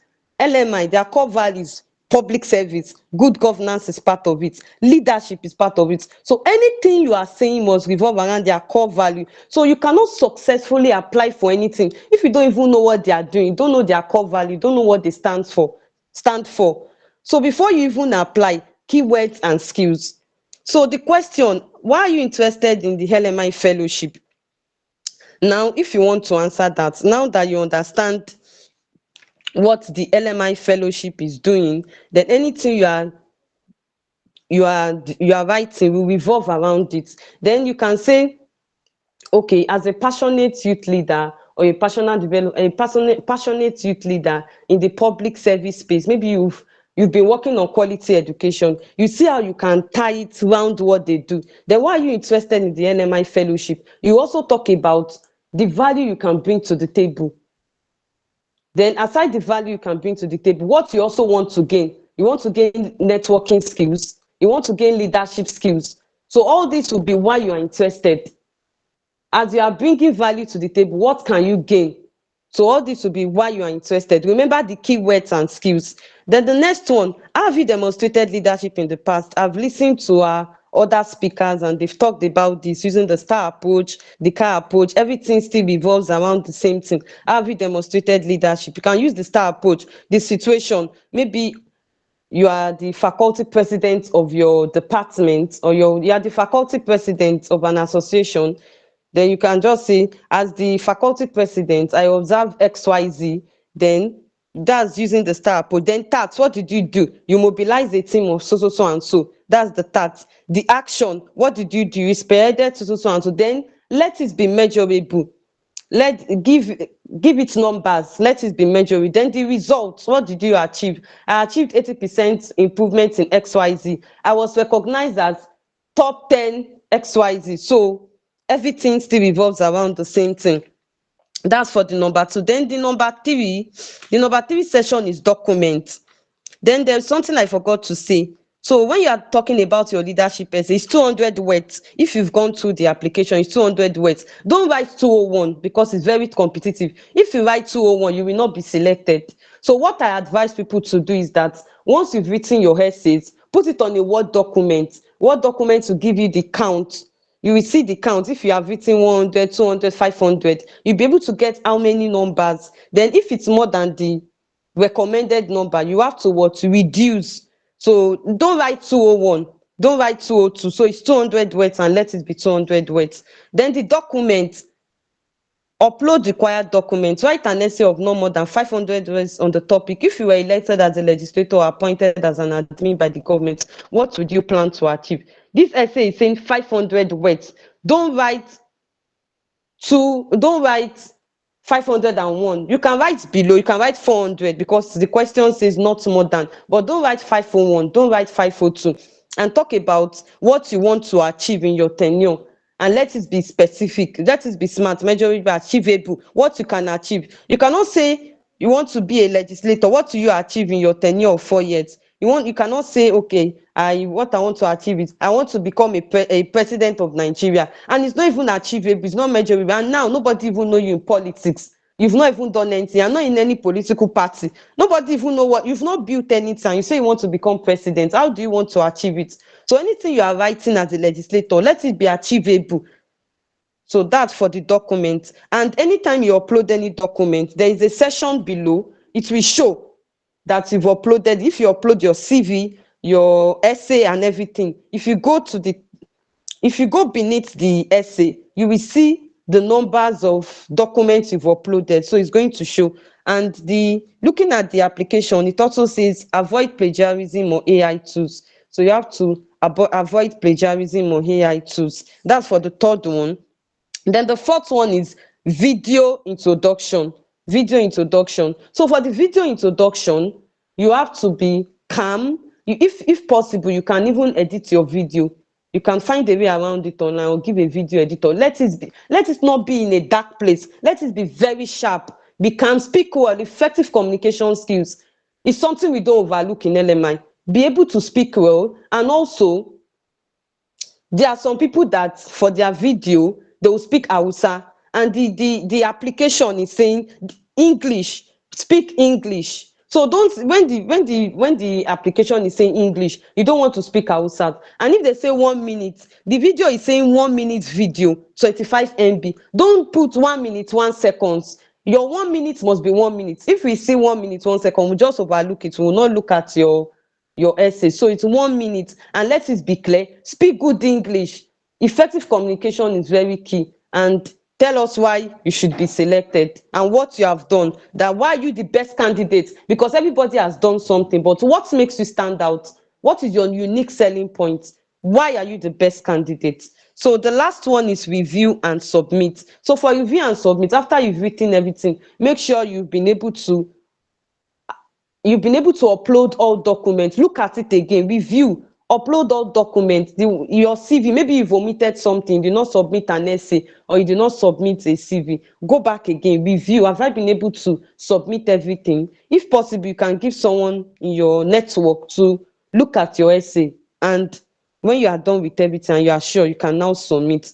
So basically, those are the major things for the application process: your personal information, your education and experience, your documents, video introduction, review and submit. And lastly, I would say give it all the best. LMI is a good platform, is a good leadership development platform, and it's a transformative journey.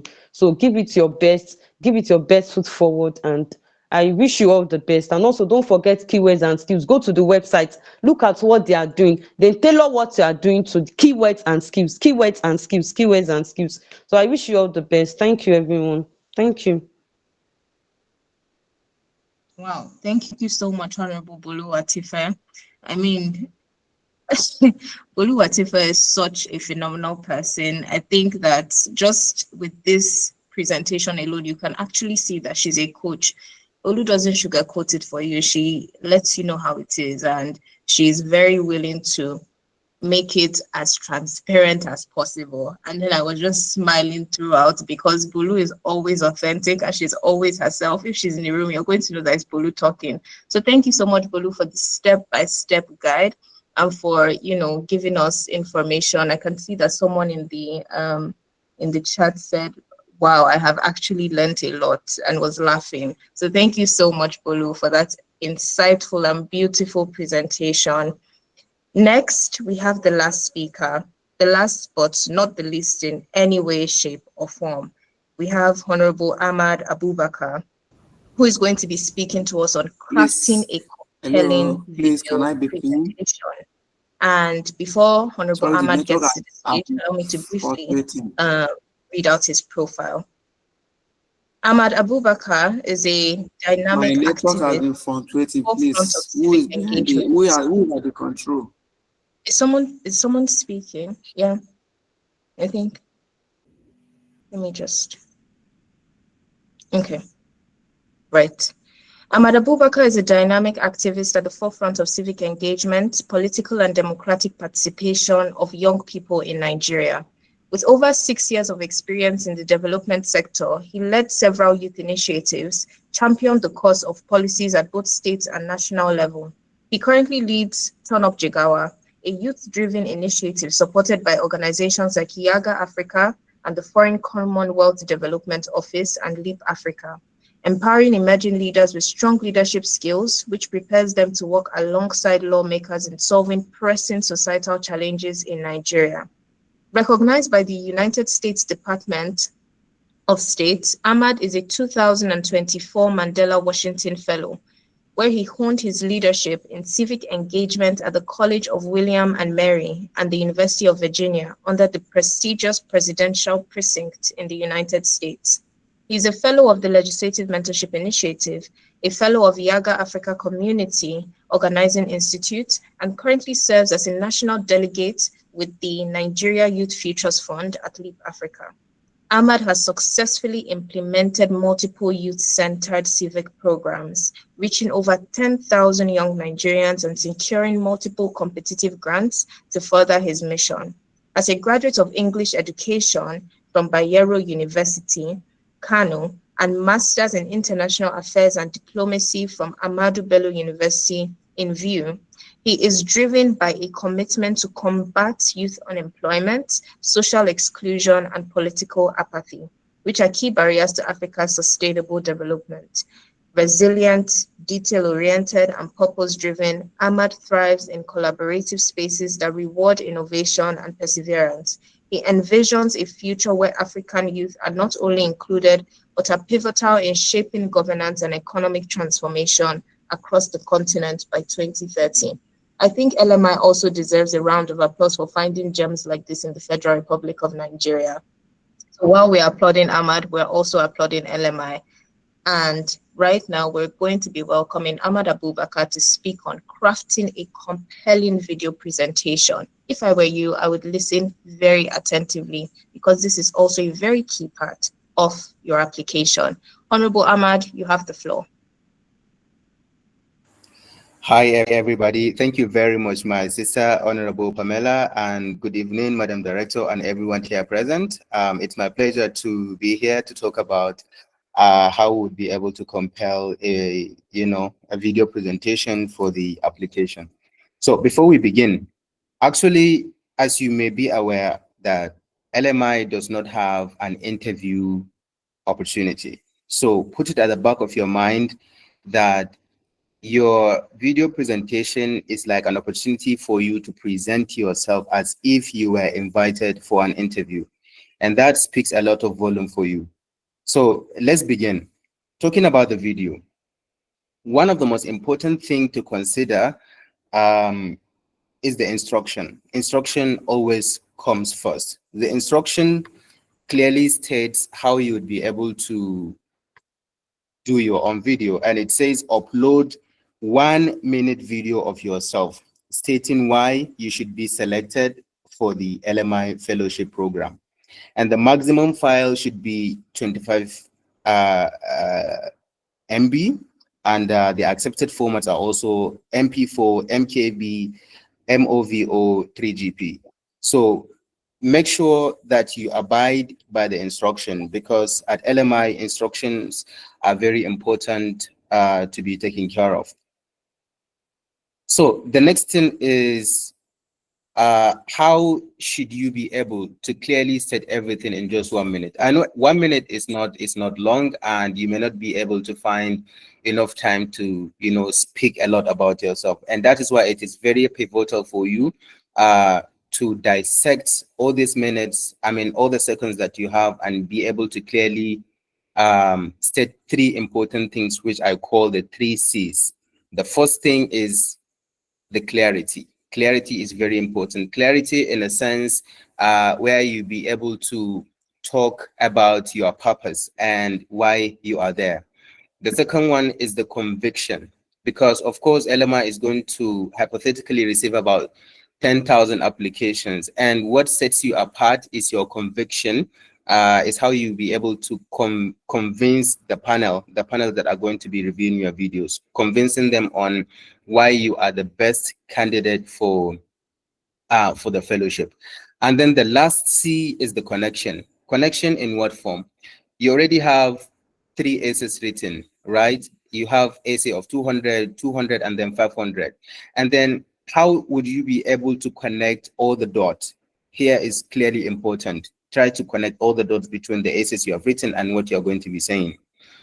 The next thing is you have to just say the most important things. I know you have a lot of things to say, but try to define the most important things to mention.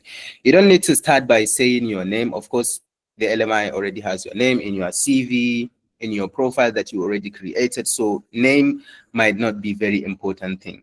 And that is why you have to start by saying a very beautiful hook. Hook like Nigeria needs leaders who act, not just talk. Maybe that should be your hook. And then you already laid a beautiful background for your panel, for your panelists to understand what you're going to be saying. And then you begin by saying whatever. And then, as I mentioned earlier, 1 minute is the maximum time you should take. So try to aim at least 55 seconds. At least if you aim 55 seconds for your video, you'd be able to have, the opportunity to speak in less than 1 minute. But if you aim for 1 minute, you may end up speaking above 1 minute, which will automatically disqualify you. I remember when I first applied for the LMI, that was 2023, I think. And one of the mistakes that I made that time was, submitting my video exceeding just 1 minute. I think my video was 1 minute, 1 second, and I was disqualified automatically, even though I had a very strong application in my own opinion, but I got rejected. And I was being told, yeah, that was the reason I actually got rejected. And then 2024, when I did it again, I passed because I think my video was about 55 seconds. So take that instruction, very important. The next thing that I would love to talk about is the dress code. What I would advise is try to dress in your cultural attire. Nigeria is very diverse. We come from different backgrounds, and you are not just representing yourself alone, but also your culture, the tribe you come from, because LMI, has people from different background, different culture, being represented. So try to do that, but not just your culture or your tribe. Try to dress also professionally. Try to present yourself as a leader that you aspire to be. All right, that one is very important. The next thing is try avoid speaking fast. Don't try to speak very fast. Take your time. All right, no one is going to beat you when you speak slowly, but yeah, try to speak moderately, but also be clear in your speech. I know we have different accents, we are from different backgrounds, but regardless, try to make sure that you communicate clearly so that the panel would be able to understand what you are saying.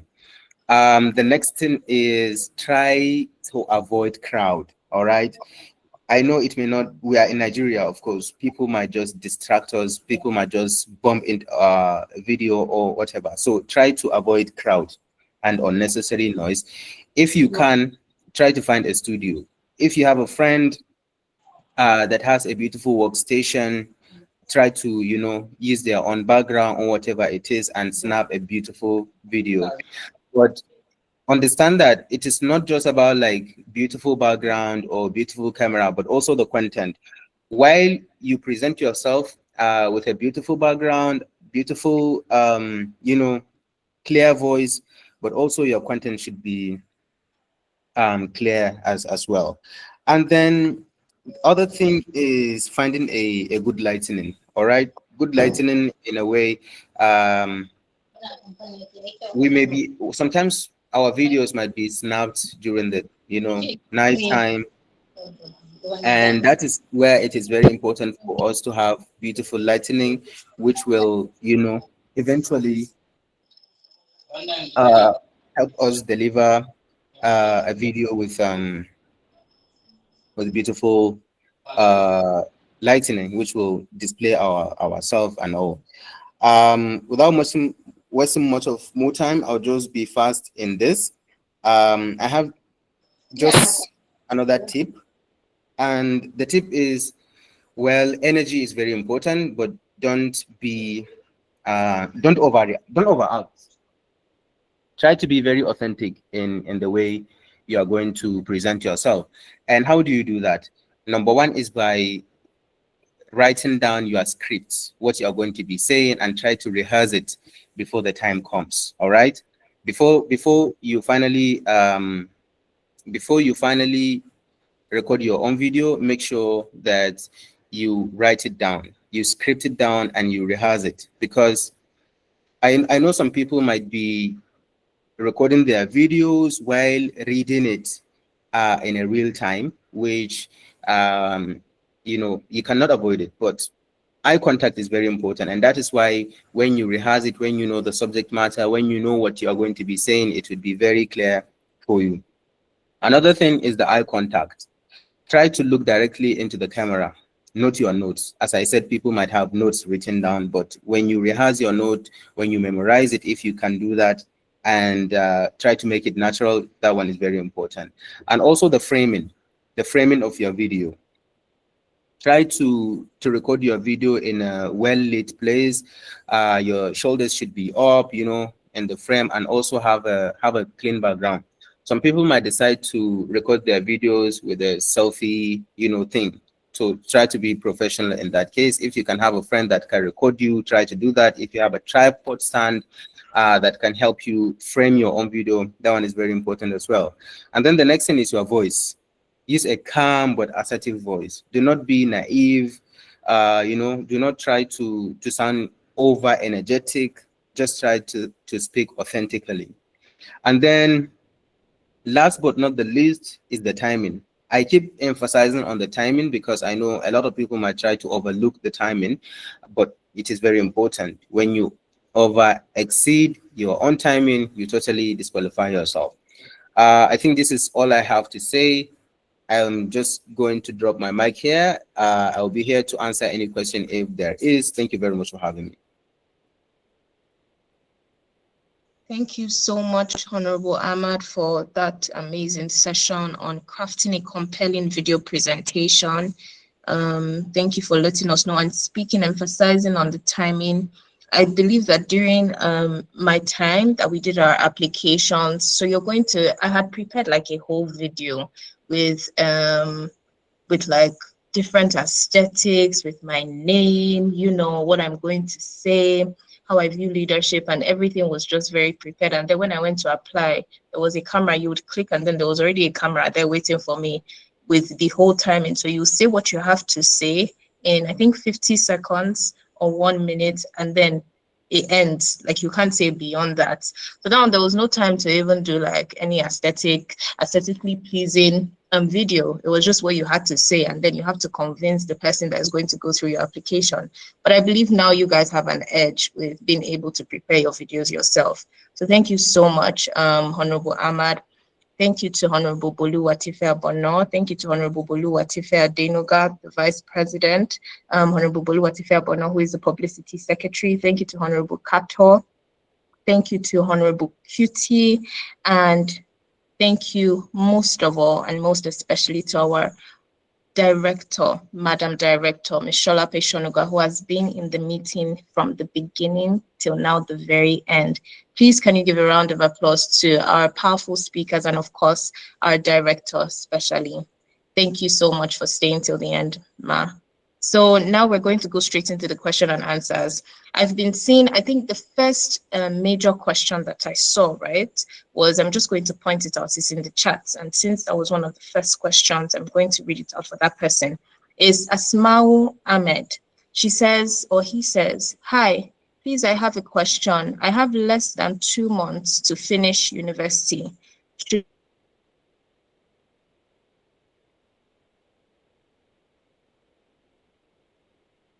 my be for her application? She says she has less than 2 months to finish university, and then if her will be SSCE.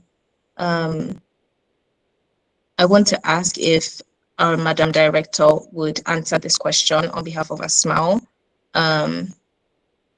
If educational qualifications as part of requirements is a major thing, or if she can go ahead and apply with whatever qualification she has on ground now.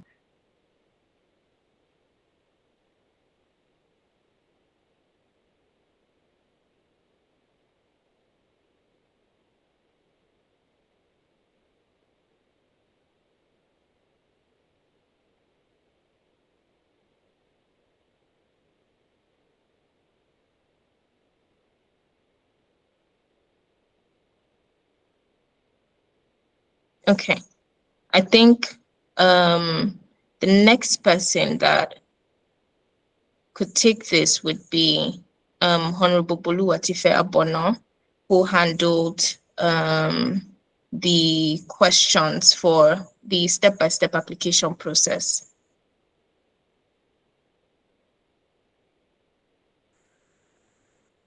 Pamela, can you hear me? Hello, Pamela. Okay. Sorry, Madam Director has started speaking. Yes, we can hear you.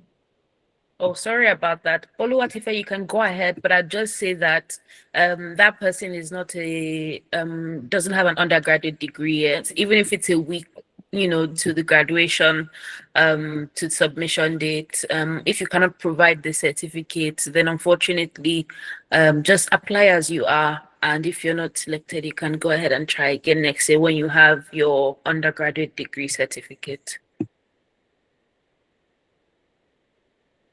Okay, thank you so much, Madam Director, for that clarity. I hope Asmao is in the meeting and the person heard that. If you heard it, you can just put it in the chat that you heard. Okay, yes, yeah. Thank you very much. The next person that I'm going to take, I'm seeing hands that are up, so we're going to do it in that form. So I'm just going to call out your name and then you would have the floor. We have Ibrahim Abdul Wahab. So Ibrahim, you can speak.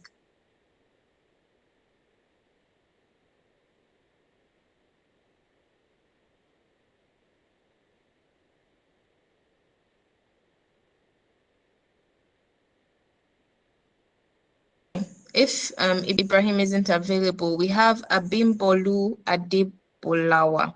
Forgive me if I'm not calling your name correctly, but we have Abimbolu. You can go ahead. Okay, yeah. Hello, good evening, everyone. This is such an insightful session. Thank you very much for the opportunity. I'm excited to be here. I wanted to ask or clarify certain details. Firstly, for the video, is it portrait or landscape, or it could be any? That's the first.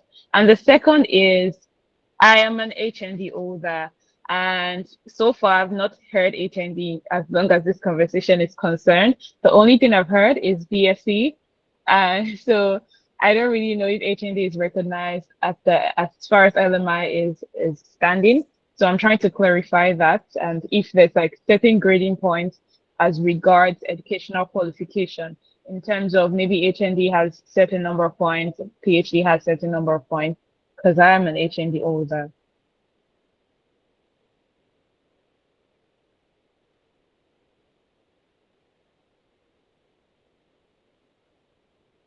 Okay.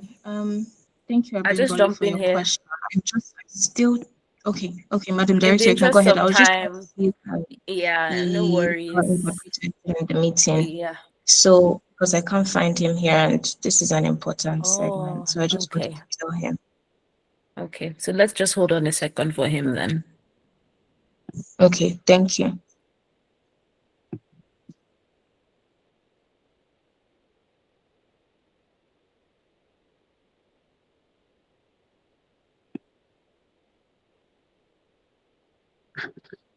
Okay, so the meeting is being transcribed in a sense, actually. So I'm sure he's able to read. And then also our good friend is back. But it's a bit dark where he is. So in the interest of time, Pamela, do I go ahead? Yes, Madam Director, please, you can go My ahead. laptop has gone off. Please, my apology to the old No, house. no problem. Thank you very much for your service and for all the work that you've done so far. And thank you so much to Shalom Ibirunke, who has been transcribing this in the chat box for anybody that isn't able to see or hear, so that they can read whatever is going on in the chat box. So if that applies to you, please just check the chat box. And My all apologies information for all is the there. challenges I encountered. Please, next time it will be worked on. Thank you very much. It's glad working with you all. I really appreciate Thank you. it. Thank you very much. Thank you, Emmanuel. Yeah. And then for the question, HND is recognized. So if you look at the eligibility criteria, It's ages 21 to 35, patriotic, Nigerian citizen with demonstrable leadership skills. So if you have a HND or you have an undergraduate degree, you have a master's or you have a PhD, awesome, kudos to you. But then the major things that we're looking for are people that are passionate about Nigeria and are actually actively working towards making the country better and can translate that and communicate that in the applications. For your videos, you can do it portrait, landscape, anyone that you're most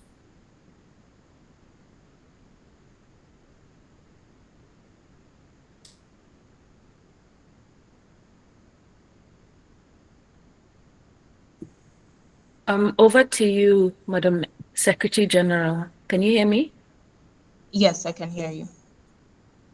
Thank you. Thank you so much for answering that question for us, Madam Director.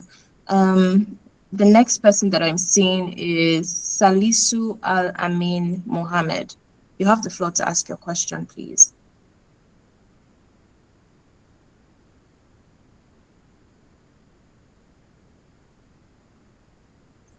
If Salisu is not in the room, then we have Osase Naga. Or let me just say Joshua. Joshua O. Okay, good evening to Madam Director, every executive of the Alumni Association, and every speaker here. I really appreciate this opportunity. So please, I have two questions and I will go straight to the point. So I want to know the video. I know you gave us the guidelines on how to present the video. I want to just maybe get to summary. What really should the video be about? Is it you introducing yourself and your vision? I would just like to have a summary of, like I said, what the video should be about. And my second question, I think in the application process for personal information, there's first name and last name. I want to ask if it's possible there can also be a column for middle name, because there are some of us that are really known by our first and middle name. I know last name is usually your surname or family name that sometimes you might not really be known for as well. So thank you very much for that. Okay.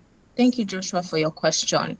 For the video, I'm going to let Honorable Ahmad speak on that. I can see that he's still in the meeting. And then still, I just want to join my voice to appreciate Ms. Shalom Ibironke for the work that she's doing. Excellent job. Thank you so much for supporting our whole masterclass procedure. So, Honorable Ahmad, with respect to the video, could you clarify for Mr. Joshua, please? Yeah, certainly. Mr. Joshua, well, you only have 1 minute and you are not expected to tell them what is not, what is already written on your own CV and on your own, background data. So they already have your name, they already know the state you are from and others. The most important thing here is why should you be considered for the fellowship? And that is where it is very important for you to convince them to be clear in what you are saying, because ultimately that's the most important thing. And what I would recommend you to use is make sure that you create a connection between the essays you submitted. For example, the 500-word essay that you were asked to, to state what would you do if you were elected as a legislator or administrator in Nigeria. And this is the most important thing. And I also gave an example initially that you should start as a hook. If I was to go for LMI again, I would start with that hook because that is what I used in my own previous application. What I mean by hook is tell them something that is uniquely different from how other people are going to be, saying it. Other people might just start with, hello, my name is Joshua from Edo State, and I'm interested in applying for it. You don't have to do all this thing. You have to start with a strong hook. And I give you an example. Nigeria's future depends on leaders who act, not just speak. And that is why I'm here. This is a very beautiful hook that you can start with. And talking about why should you be selected for this, you can talk about the things that you have done in the past which align with the mission and objective of the Legislative Mentorship Initiative. Example, when I did mine, I made mention of what we had been doing in Ton of Jigawa, and I said, as a youth advocating for, as a youth advocate leading Ton of Jigawa, we have mobilized young people to engage lawmakers in strengthening accountability.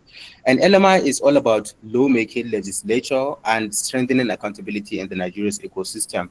You see, this one is being aligned with what they anticipate you to talk about. And then lastly, and the last part, try to show them that you understand what LMI offers. And what LMI offers is legislative understanding and strengthening your ability to design evidence-based policies, and tell them that it is a next step for you to transform citizens' voices into real legislative change. So I think if you can demonstrate the ability to tailor your message to capture all this essence, I think you are good to go. Thank you. Thank you very much. For respect to the question on the middle name, I can see that there's a middle name in the application portal already. So I just want to find out specifically from Honorable Boluwatife Bono, who took step-by-step application process. If, okay, Madam Director is giving a thumbs up. So there's a middle name in the application portal for that. Yes, thank you very much. So the next person, we have Suleiman. Please, let's ask our questions promptly and then we'll answer them so we can close as soon as possible. Suleiman, Mr. Suleiman, you can ask your question. All right. Thank you very much for the opportunity given. So, the question I want to ask is, yes, you made mention that we would have to list maybe our qualifications, certificates, or what have you. So, I just want to ask, maybe there is a verification processes. Let's say we are shortlisted. Are we to bring or come along with all our credentials? Will there be a screening for that? That is one. Then, secondly, if we are shortlisted, what should we come along with? Because I guess it's happening in Abuja. So, what should we come along with? Is there any requirement? Is there anything we should get and come along with? So, that is my two question. Thank you very much for the opportunity once again. Okay. So, with respect to what you'll come along with if you are shortlisted, once you're shortlisted, information will be given to you on the next steps to take.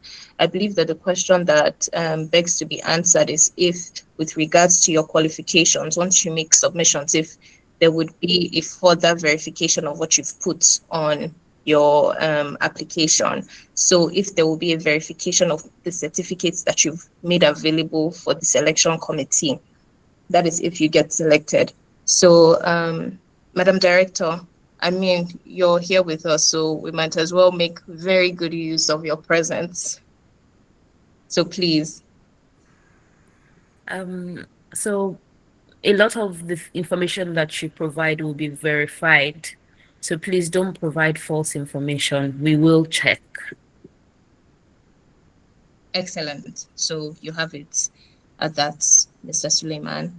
The next person is Gideon. After Gideon, we're going to have Khalifa. So Gideon, please ask your questions quickly and then would answer them. After Gideon, please, we have Khalifa. Yeah, good evening, everybody. Thank you for the opportunity and for organizing this masterclass. So one key takeaway from this is our application should have been seen. And then my question is that in the things I've done, my track record, that kind of split into like two things, where if I just focus on one, I don't feel it's going to be sufficient for the application where I have to combine both. So is there the best, what's like the best way for me to combine both in my leadership experience and then my professional experience? Because they are like two vital areas, but I don't really see a link for now. So can I use both things, or do I just need to focus on one? And then the second question is, for the video, are we permitted to edit, maybe add some infographics on the screen to support what we are doing, or it has to just be a raw camera clip? Thank you. Okay, so for your first question, I would like Honorable Boluwatife Abono to answer that. Is she available? Sorry, I could not hear you clearly. Could you please repeat the question? Yeah, ask your first question again, and then the second one on the video, Honorable Ahmad is here, so he's asking if there should be, if he can edit his video that he's going to submit, or if it should just be a clear video, right? So Gideon, you have the floor to ask again, and then Honorable Bolu would answer, and also Honorable Ahmad for the second part. Please, can you hear me? Can you confirm if you can hear me? Yes, please. Yes, I said Yes, please. in my track record, I have kind of one key takeaway is that our application should have a theme. We should talk about the same thing across our essays and the video. But now I'm conflicted in the sense that my leadership experience across school, NYSC, they are like one area, and then my professional experience is like another area. And then I feel if I'm just focusing on one of them, it's not going to be sufficient for the application. So, and then if I use both, it's like not having just one thing. So is there a way to synergize both? Or you will advise me to just maybe pick the strongest of the two and just stick to one thing? That's the first question. And then the second one is about the video. Can we edit it? Can we add infographics? Can we add text to support what we're saying to make it visually better? Or we should just take a raw clip and then upload it? Okay, thank you so much. Okay, I'll start by saying if you don't know where you are going, everywhere will look like it. So you need to focus on one so that you will not be everywhere. Imagine me talking about education, at the same time I'm talking about climate, at the same time I'm talking about digital communication. I am everywhere. You must be I will advise you use one, then pick the best one where you have the best strength, then tailor it. Let it align with the question and with what LMI is doing. So pick one. It's just 200 words, and anything you are writing must not be more than 200 words. Just 200 words. Pick the best one where you have the most impactful work. Then write everything. If it's education, write what you have done in education. Then be able to tailor it using the SMART approach. I will not want you to write two things. Focus on one and be clear, be focused, so that you will not just, remember I said, if you don't know where you are going, everywhere will look like it, so that you will not be everywhere. Focus on one, just pick one where you have the most impactful accomplishment. Then tailor your essay to fit into LMI goals. Thank you very much. Thank you, Honorable Bolu. Can we have Honorable Ahmad for the second Yeah, question? sure. So honestly, anything that comes after your script, your message, is considered a triviality. Talking about subtitles or background music or any infographics, they are all noises. The most important thing is your own content, it's your own script. What you say matters the most. But in a way, in a case where you feel like you are not speaking a good English that the panelists would understand, well, you can use subtitles. Let me share a script. Let me share my screen. I don't know if we have time to do that, but I have a video that I did recently, and I added a little bit of subtitle just to ensure that what I'm saying is being understood by the people that are reviewing the video. So if you feel like you may not be able to clearly state or express yourself, I think in that case you can use subtitles. But please avoid trivialities like the background music or adding infographics or any other picture that may become that may probably distract the reviewers. That's all I have to say. Thank you. Great. Thank you, Honorable Ahmad. Thank you, Honorable Boluwatife. The next person is going to be Khalifa. After Khalifa, we're going to have Adebanke. So Khalifa, please ask your question and then we'll go to Adebanke. All right, thank you very much for the opportunity given to me. My question is, I think, answered by is I don't remember the name. It's almost similar. Mine is I am former SUG president from my university. I'm the sixth, and I've impacted. Alhamdulillah, I've done my possible best. I've received at least 3 awards of best SUG president. And then at the same time, ever since I left university, I now ventured into poetry, using my voice and my skills and talent to actually reach out to people out there, advocate for peace, for education, and lots more. So, and I think it was Kato that talked about arranging everything based on the recent. I don't know if he's also talking about all the throughout the application. Do I go for what I'm doing currently, or can I go back in time and choose my career, my leadership career as former SUG president, and things I've done, the lives I've impacted? Which one is preferable? That's one. My second question has to do with video.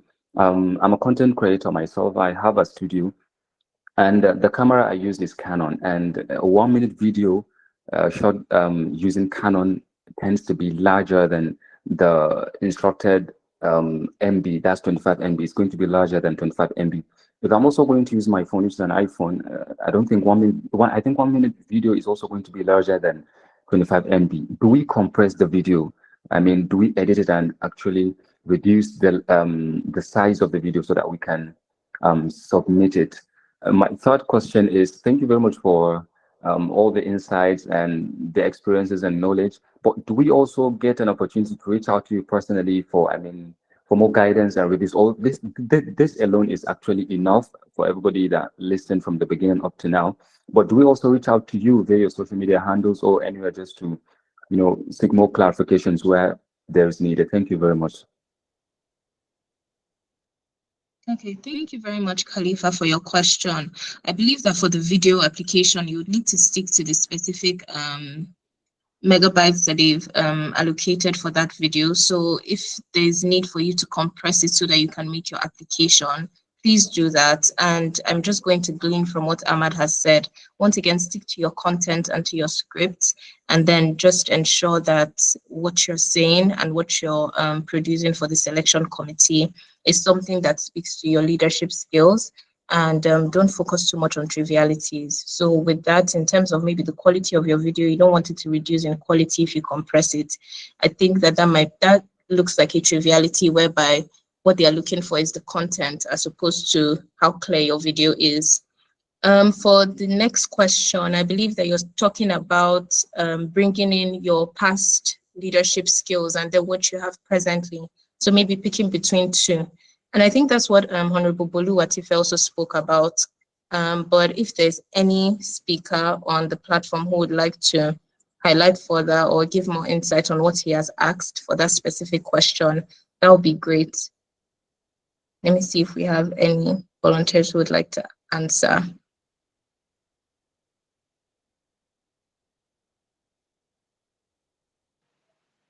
Okay, sorry. Let me come in if there's no one. Okay, good evening, everyone.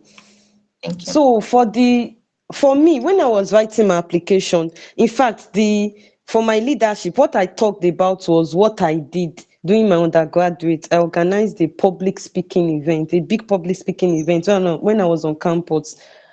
And that was 2019, my 400 level. And I got into the fellowship in 2023, yes. So it was my past, it was not what I was doing currently. You don't need to write what you are doing currently. Just it can even be 2, 3 years, 5 years ago, but make sure that it is impactful, very impactful, and you've been able to achieve something. Just pick the best, the most impactful work you've done, and be able to tailor it. Use the SMART approach or use the STAR approach. Use numbers. How many people were impacted? What is the result? You can just pick it might even be volunteering role. Just make sure it's impactful and use the STAR approach. It's measurable. So it doesn't have to be your current project. It can be your past project. Thank you. Thank you very much, Honorable Bolu Atife. With respect to your question on reaching out to people from the alumni itself, I mean, this masterclass is going to be provided on a recording for everyone to go back again and listen to it. If you have the privilege of having former fellows who have gone through the process, It's common knowledge that when you're trying to apply for something, you can be able to reach out to somebody that has done it before. So if you have the privilege of that already, maybe you have somebody that has gone through the fellowship that can guide you, that would be good for you. But then now, as a body, we have the masterclass, which is going to be provided generally for the general public. The next person we're going to have is Adebanke and then Elizabeth. So Adebanke and then Elizabeth. So please, if you're on the call. Thank you very much. I'm on the call. Good evening, everybody. Thanks to the alumni body of the LMI and to the director as well for being a Mr. Questioning. It's been a very insightful session. So my question is on the CV. You mentioned earlier that we should include our LinkedIn link. Yes, I have a LinkedIn link, but most of my achievements or the projects that I do are more documented on my Instagram. So I just want to know the relevance of having the LinkedIn link on the CV. So should it, if it's omitted or if it's there, how much does it affect the success of the application? That's one. And two, I'd also like if more light can be shed on the relevance of the state of origin and state of residence. So how does it affect the application? So thank you. Those are my questions. Good night, everybody. Okay, thank you, Adebanke. I would just like to ask that our Madam Director please addresses your question for state of origin and state of residence. Mhm. All right. Thank you, Pamela. As you know, the LMI is a very inclusive initiative, and we like to cover all our bases on all fronts. So inclusion in terms of women's inclusion and men's inclusion, persons with disabilities as well. We also ensure that we include that demographic as well. And then inclusion in terms of federal character. And so we ensure that there is at least one person from every single state of the country, including the FCT. So whatever the case may be, when you look at an LMI cohort, you see a representation of Nigeria. That's why we need your state of origin. In terms of your state of residence, we need that so that if you are selected, we know if you need to, be flown into Abuja, or you need to, transport yourself from wherever you are to in Abuja for the program. I hope that answers the question. Okay, thank you so much, Madam Director. So for the question regarding the CV, I can see that Honorable Kato isn't here. And the question that she was asking regarding that is that much of her work is being documented rather on Instagram. And if providing her link on LinkedIn would be important, please can you take that question again, Adebanke, for your LinkedIn question? So I want to know if how relevant it is to the success of the application. Most of the things that on my LinkedIn would be what I'll be putting on my CV. So if I omit it and add the Instagram link, or I take out the LinkedIn completely, would it have a very big impact on my application?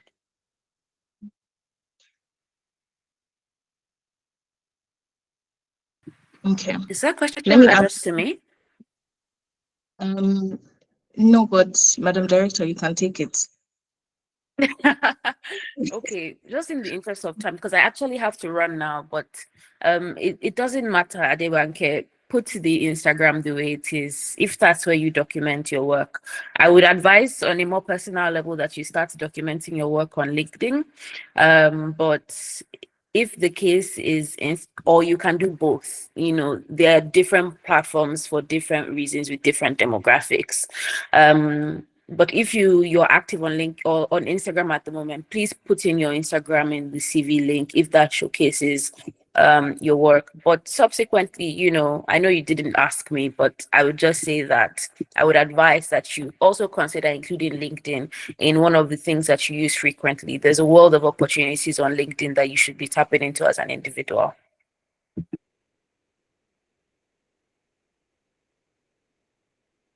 Thank you very much, Madam Director. I'm sure that answers the question. The next person is going to be Elizabeth Okoro, and then we're going to have Mohammed, and then 3 last questions. So, Elizabeth, you have the floor, and then Mohammed afterwards. Good evening, everyone. So quickly, my question is, as a serving corp member who is like passionate about youth inclusion and governance, I'm curious, how does LMI view applicants who are still in NYSC service here? Are they like examples of fellows who began their leadership journey while still serving? Thank you.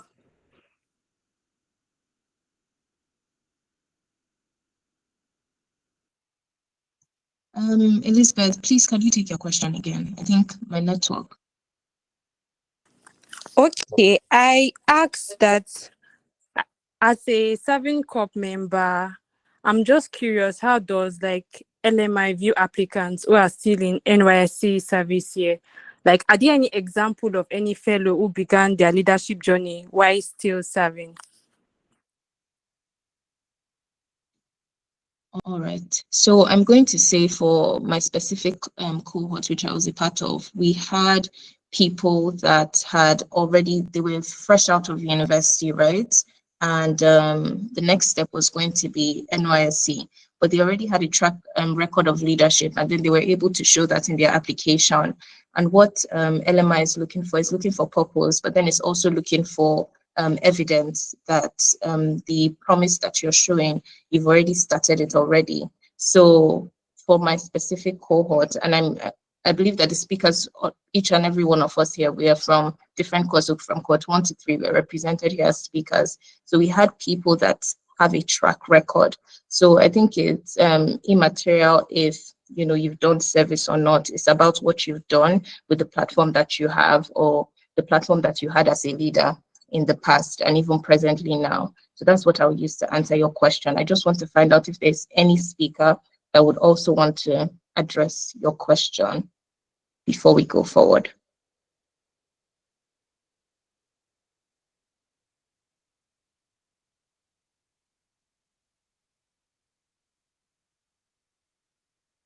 Do you have any speaker?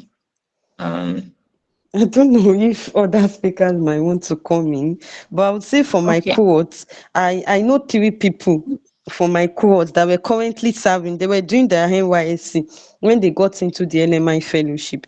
So if I come member, definitely you can apply, because during my cohort, there were people that were currently serving. So a core member can apply. Thank you. Thank you, Bolu. So the next person that we have is Mohammed Bello Bala. So we're ready for your question. Okay. Hi, good evening. I'm Mohamed Bello Bala, and I want to use this opportunity to thank you all for having us today in order to guide us on how to go about this LMI application process. I want to talk on 2 things. Firstly is regarding the video, and secondly is like an advice. Mr. Ahmad made mention of something regarding this issue of video, which draws my attention. And the issue is about when doing the video and in a situation whereby a second or 2 seconds added on the actual 1 minute that was said on the application process. So he made mention that when he made his first attempt, he did a video of 1 minute, 1 second and got disqualified. So my question is, why is it that adding 1 or 2 seconds will lead to 1 disqualification? And the second thing is the advice. My advice is that maybe in next session, for the organizers of this master class, I think it should be organized immediately once the announcement for the application is announced, because like now 5 days already gone and some of us have already completed the application process. So thank you. Thank you very much, Mr. Mohammed, for your question and your advice. I believe that the answer to your first question is the fact that LMI is a very competitive fellowship. And when you have quite a huge number of competent youths trying to apply for a place in this fellowship, I can see Madam Director's hand is up, so I'm going to let her talk, please. Madam Director, you have the floor. Pamela, you can finish what you were saying, please. Okay.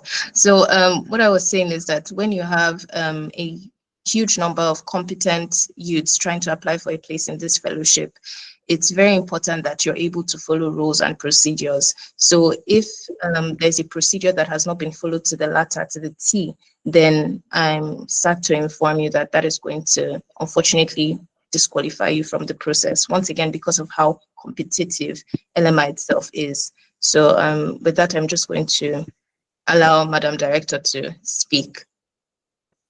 Thank you very much, Madam SG, and thank you for your question.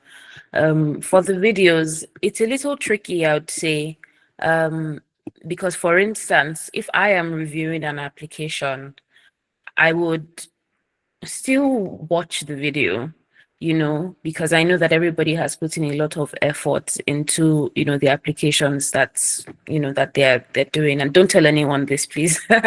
But I would still try and watch the video, but I wouldn't watch past 1 minute.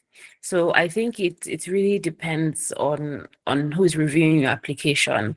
Some people will disqualify immediately because we can disqualify if you have not followed the instruction. Yes, instruction is king. And if we're trying to instill the spirit of, or if we're trying to instill excellence within the public sector, then if we've said 1 minute or shouldn't go beyond 1 minute, you shouldn't go beyond 1 minute. But if you've submitted your application, perhaps don't be too frightened. Maybe your application will still be reviewed, even if it's over 1 minute with the video. But I can assure you that from that 1 minute mark, the video wouldn't be watched anymore.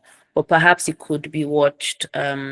But please try not to, circumvent the instructions and go over the 1 minute video if you have not submitted your video. Okay, thank you very much. I believe that clears up the air for our the person that asked that question. Who is Muhammad? Yes, that's his name, please, Muhammad. The next person that's going to ask a question, we have Dunamis. After Dunamis, we have Nelson. After Nelson, we have another Muhammad, and then Uchena, and then we call it a night. So Dunamis, you have the floor. Sorry, before Dunamis comes up, I must bid you adieu at this point. Thank you so much to the alumni and to everyone that has stayed so far. I'm sure that all the questions will be answered excellently well by the alumni and everyone present. Thank you for having me. And well done to everyone that successfully put this together. I must leave right now, but it's been a pleasure interacting with you all, and hopefully I'll see some of you on the other side. Good night, everyone. Good night. Thank you so much, Madam Director. Okay, so Dunamis. Hello, good evening, everyone. Good evening. Thank you so much for the privilege and honor to be on the speaker this evening. And thank you for bringing this together for us. I'll go straight to my questions. One of the questions I want to ask is still based on state of origin and state of residence. Just as we said that Nigeria is a cultural nation with different background and ethnicity. Some of us happen to come out from two tribes. We have somebody like me. My parents, one of them is from the eastern part of the country, while one and the other is from the western part of the country. And in my name, I have two tribes in my name. Then I'm claiming By origin, I'm claiming the southwest part of the country, and I stay at the southwest part of the country. If by the time I'm submitting my profile, and you are seeing an Eastern name on my name, and I'm claiming to be from southwest precisely, Ogun State precisely. Does it make a stand at all? That is one. Then secondly, my question is, knowing what LMI is all about, policy, law, legislation, and youth building. I'm coming from a background where it's I'm coming from a background where Nigeria as a nation is just getting adoption to, that is the blockchain and cryptocurrency generally. And presently, the few policy that we have is on my field is the tax and all. Now, coming up with my essay concerning this field, do I have a stand with it based on the new innovation that is yet to be fully adopted, fully have mass adoption or mass exposure generally everywhere? So those are my two questions. Thank you. Okay, thank you very much. Dunamis, where is your current state of residence? Where do you stay? Ogun State. Ogun State. So there you have it. You're going to put Ogun State for your state of residence. And then when you're talking about your state of origin, where is your father from? My father is from Akwa Ibom, precisely. Okay, so I believe that that's what you're going to put for it.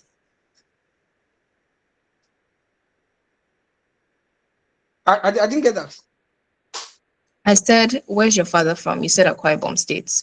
So that answers it for your state of origin. And then your state of residence, you stay in Ogun State.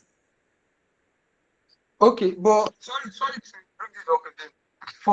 For record purpose, because of some distance and all, my state of origin has always been from Ogun State, because I was born and brought up in Ogun State.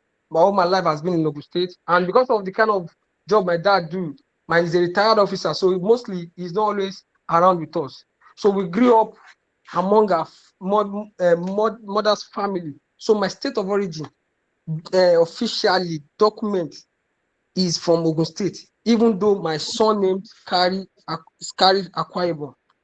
So that is my own personal stand. Okay, so if your documents have Ogun State and then presently you're residing in Ogun State, so you've answered your question. Your state of origin, because your legal documents carry Ogun State, is going to be Ogun State, and then where you're residing is going to be Ogun State.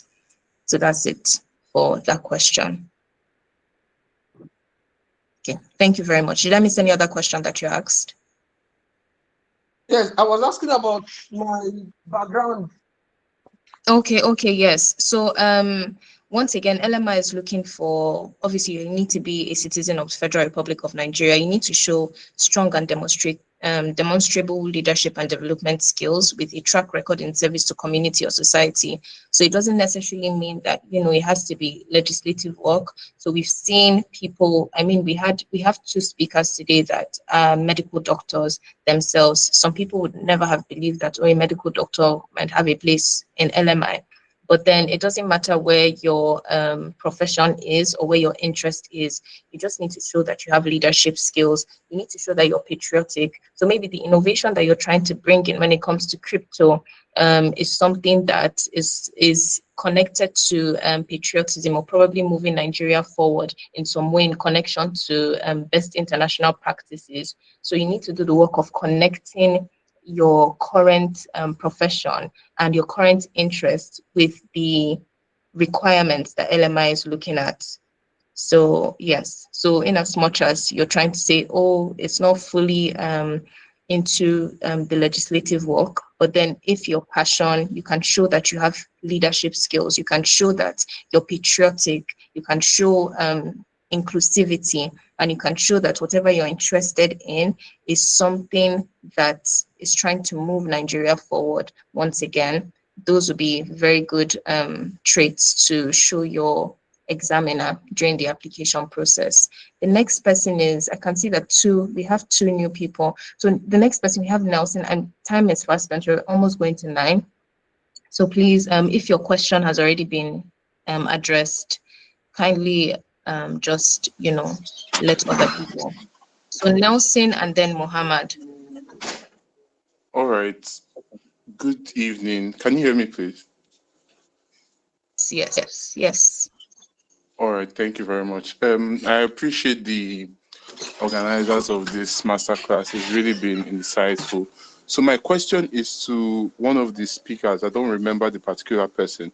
He said something about appearing in your native attire for the video. So I want to confirm if that is probably like a suggestion or is something that is going to be that is going to play a key role, maybe like a secret requirement, or if one could just put on a corporate attire and look smart and then will still get probably as much points as any other person who is in a native attire. That's the question I wanted to ask. Thank you very much. Okay, thank you, Nelson. Ahmad is in the call, so I'm just going to let him answer that question.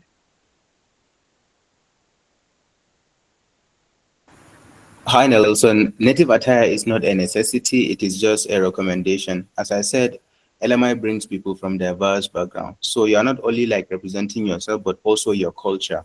It is not necessary, but it is recommended. I doubt much. I don't know. I have no information whether you're going to get marks for appearing smart in your own cultural attire, but all I know is you are also representing your own culture. So if you are comfortable wearing your attire, be my guest. If you're comfortable wearing your suit and looking like a banker, it's also your own decision. Yes, so yeah, that's it. All right, thank you very much. I appreciate it. Okay, and thank you, Nelson, for your question. The next person we have is Mohammed, and then Uchenna. Thank you very much for the opportunity. Good day, everyone. I have a few questions, but initially I want to ask if the fellowship has a first come first serve policy, because the application has been on for a while, but some of us waited for this very wonderful masterclass so that we can tap into the bunch of wisdom which we have already gotten. So I want to know if there is a first come first serve policy, and furthermore, if personally, I just recently graduated from the university and I have not gotten my certificate yet. In a few months I would get it. So that has already been answered. But is there any way perhaps one can use an ILU, maybe a transcript ILU of the original certificate from the university, if that can be used to verify that you have graduated from the university? And I noticed from the application portal that it's not a requirement that you must have a degree. You can. I saw that the least qualification is the SSCE. I don't know if I'm being heard. Yes, please, we can hear you. Okay, thank you. So I don't know if there is any fellow that has that didn't have a degree that got in, maybe exactly from straight out of fresh out of the secondary school with an SSCE certificate. Thank you very much. I really appreciate it, and we can really see that the LMI is all about giving back to the society, because all of you LMI alumni are already doing that. So we really look forward. I think I speak for everyone when I say we look forward to, also doing what you do. Thank you very much.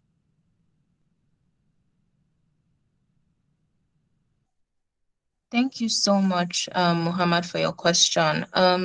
The question about if we have first come first serve policy, no, everyone is going to apply. And when the application is closed, everyone that has applied responses will go directly to the portal for LMI, and then they're going to review everything on an equal and transparent basis. So there's nothing about first come, first serve. You just need to apply before your the deadline for application has closed. In terms of a transcript in place of a certificate, pending the time that the certificate is ready. So you spoke about having someone who is fresh out of university from secondary school. So the age for LMI is 21 to 35, right? So chances are really low that somebody would be coming out of secondary school during that time for that age. So chances are really, really low. So we don't get that often at all. When Madam Director was here, she spoke about the need of a certificate, and then she said, sadly, the person would have to wait till the next application comes up. So that was the answer that she gave, and I cannot give an answer more superior than what Madam Director has said.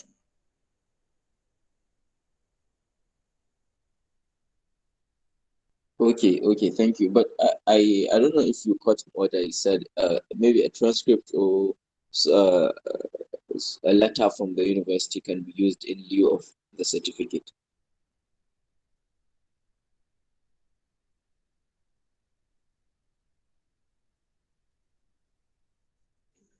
Okay, so I want to ask if there's any speaker who would like to take this up to answer specifically. But then do you know what I'm going to do for you, Mohammed? For this question with regards to transcripts in lieu, can you send a chat to the LMI Alumni Instagram page with this question? And then I'm going to direct you. You're going to get an answer latest tomorrow. Thank you. Could you do that? Yes, I'm going, because yeah, that's the opportunity of being in the masterclass. Yeah. So just send it, and then you're going to get a response specifically if you can use a transcript in lieu, as long as you cover the other requirements for age, and then you believe leadership skills, patriotism, Nigerian citizenship. So just send me that question, and then we'll take it up from there. I can see somebody saying that, sorry, my question is, most of what you've done in communities isn't on IG or LinkedIn, because I have articles on LinkedIn, but I don't post initiatives on IG and LinkedIn. Can I upload videos of the event instead? So it's important that as a young leader or young change maker, you actually document what you're doing on social media, because opportunities are there. And that's what Madam Director said specifically. The importance of that is that specifically if we go through your CV, we'll be able to get a link that would go directly to your social media showing us the work that you've done. So it's not just you writing about it. There's something about visuals that would help your selection committee know that you're capable of that. Can you upload videos of the event instead? I'm going to ask Bolu Atife Abono. Bolu, please forgive me for your son name. I'm going to ask her specifically if during the application process there's a provision for people to just upload videos as evidence, or if the only video that is uploaded is the one where they ask you a question that you're going to answer in 1 minute. So Bolu, can you answer that? If there's any provision for that at all, to upload videos of what you've done. Okay, thank you so much. So for the video, that's why I said instruction is king. For the video, it says 1 minute video of why you should be selected, 25 MB. So the video you want to upload is why you should be selected, because we are reviewing more than 5,000 applications. So we want to just look at the video, because the deadline is very short to review all the application. Nobody will want to be reviewing different videos. So just upload one, because that's what the question says. Instruction is king. 1 minute video of why you should be selected. Don't upload video of your project, because if you upload video of your project, it will show you that you are doing community project somewhere, so in a particular place. You need to upload video that you are saying something. For example, my name is Bolu Atife Agbon. I'm a personal development coach, and this Applying for the LMI platform is a platform for personal and professional development. This is also a networking platform to connect with great minds, and we have the opportunity to learn leadership skills, personal development skills, and also learn, unlearn and relearn. I believe this with XYZ. See what I said, it's not up to 1 minute. I've said why I want to be selected. What are we gain? Networking skills. So just make sure it's not more than 1 minute. Just that video why you should be selected. That's what the instruction is saying. So follow instruction. Thank you. Thank you very much, Honorable Bolu.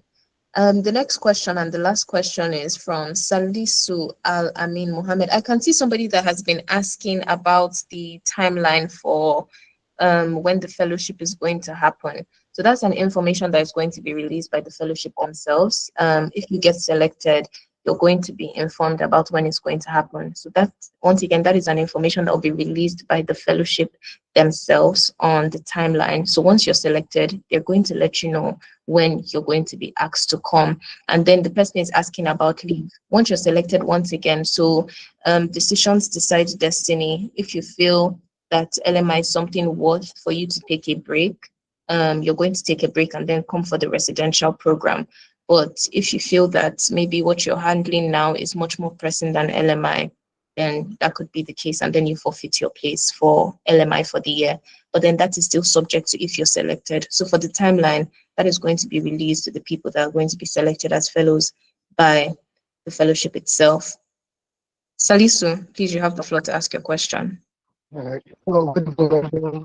Thank you for the opportunity and the full contributions made by the alumni of the fellowship. I just briefly, I would love us to be more enlightened the personal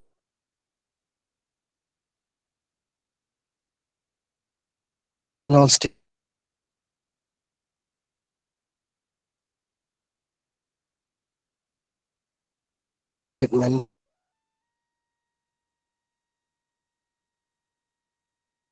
And the curriculum of IT.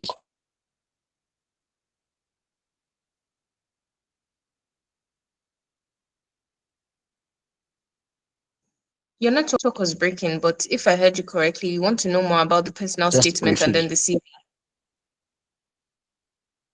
Is that what you asked? To know more about the personal statement and CV. Is that what you asked?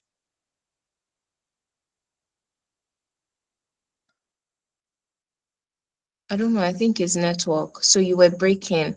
If it's to know more about the personal statement and the CV, a lot has been said. For the personal statement, we had Honorable QT who handled that, and then for the CV, we had Honorable Kato, and then it was a session that cannot be encapsulated in like 2 minutes. So once again, this recording is going to be made available, and you'll be able to get like every single thing that was being said.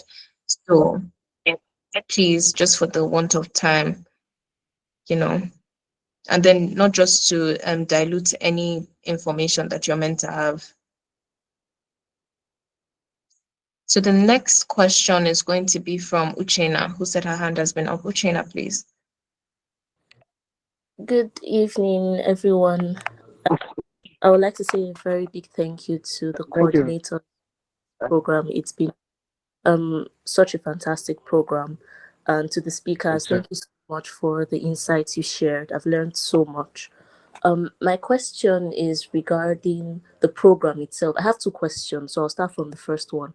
For the program itself, I just want to get information about the length of the program, the fiscal requirements. Are we supposed to be there present for how long? I just want to know, bearing all this in mind, so that we can make all the necessary logistical arrangements ahead of what I believe is our selection, or is going to be our selection, you know. So how long is the program supposed to last? Are we supposed to be physically present in Abuja? What, just those details, I don't know if that can be provided. And then I want to ask, when I went through the online portal, I noticed that there were sections where there was an opportunity for additional documents. So apart from the documents that were required, there is a place for other documents. So I want to know if there's something else that could be uploaded, maybe additional certifications, or if anything is required of us, or it is suggested that we upload anything in addition to our application. Those are my questions. Thank you so much. Okay, thank you, Tina, for your question. So with regards to the program itself, it's a residential program. And when it comes to logistics, LMI handles everything. So that's why they also ask for your state of residence to know when you're selected, where they would need to bring you from to come to the Federal Capital Territory. So it's residential, and costs for feeding and transportation to, anywhere that the program wants to take you to during that time would be handled by LMI themselves. I'm seeing, okay, I'm trying to read something what if I wrote. Okay, so with respect to your second question it had to do with, I'm trying to remember what your second question had to do with again. Can you refresh my memory, please? Documents on the portal, there was a space for additional documents. So I want to know if there are any suggested documents we can include to maybe support our application or something. That was my second question. Okay. Please let me give the floor to any speaker. Ahmad, Bolu, anybody who would like to answer this question. Ruth, on additional documents, if there's anybody that wants to answer this question. Sorry, I didn't get the question. Can you come again, please? Yes. So she was asking about the additional documents at the end of the application. So she's asking if there's any specific document that, she should add for additional documents. Advice on that. Oh, well, if there is a chance for you to upload any additional document, I think you can. But if there is not, I think you should just take to the ones you are asked to upload. I think notably, the two documents that you are asked to upload are, number one, your 500 words essay on if you were elected as a legislator, and the other one is your CV. Oh yes, I think there is a chance for you to upload.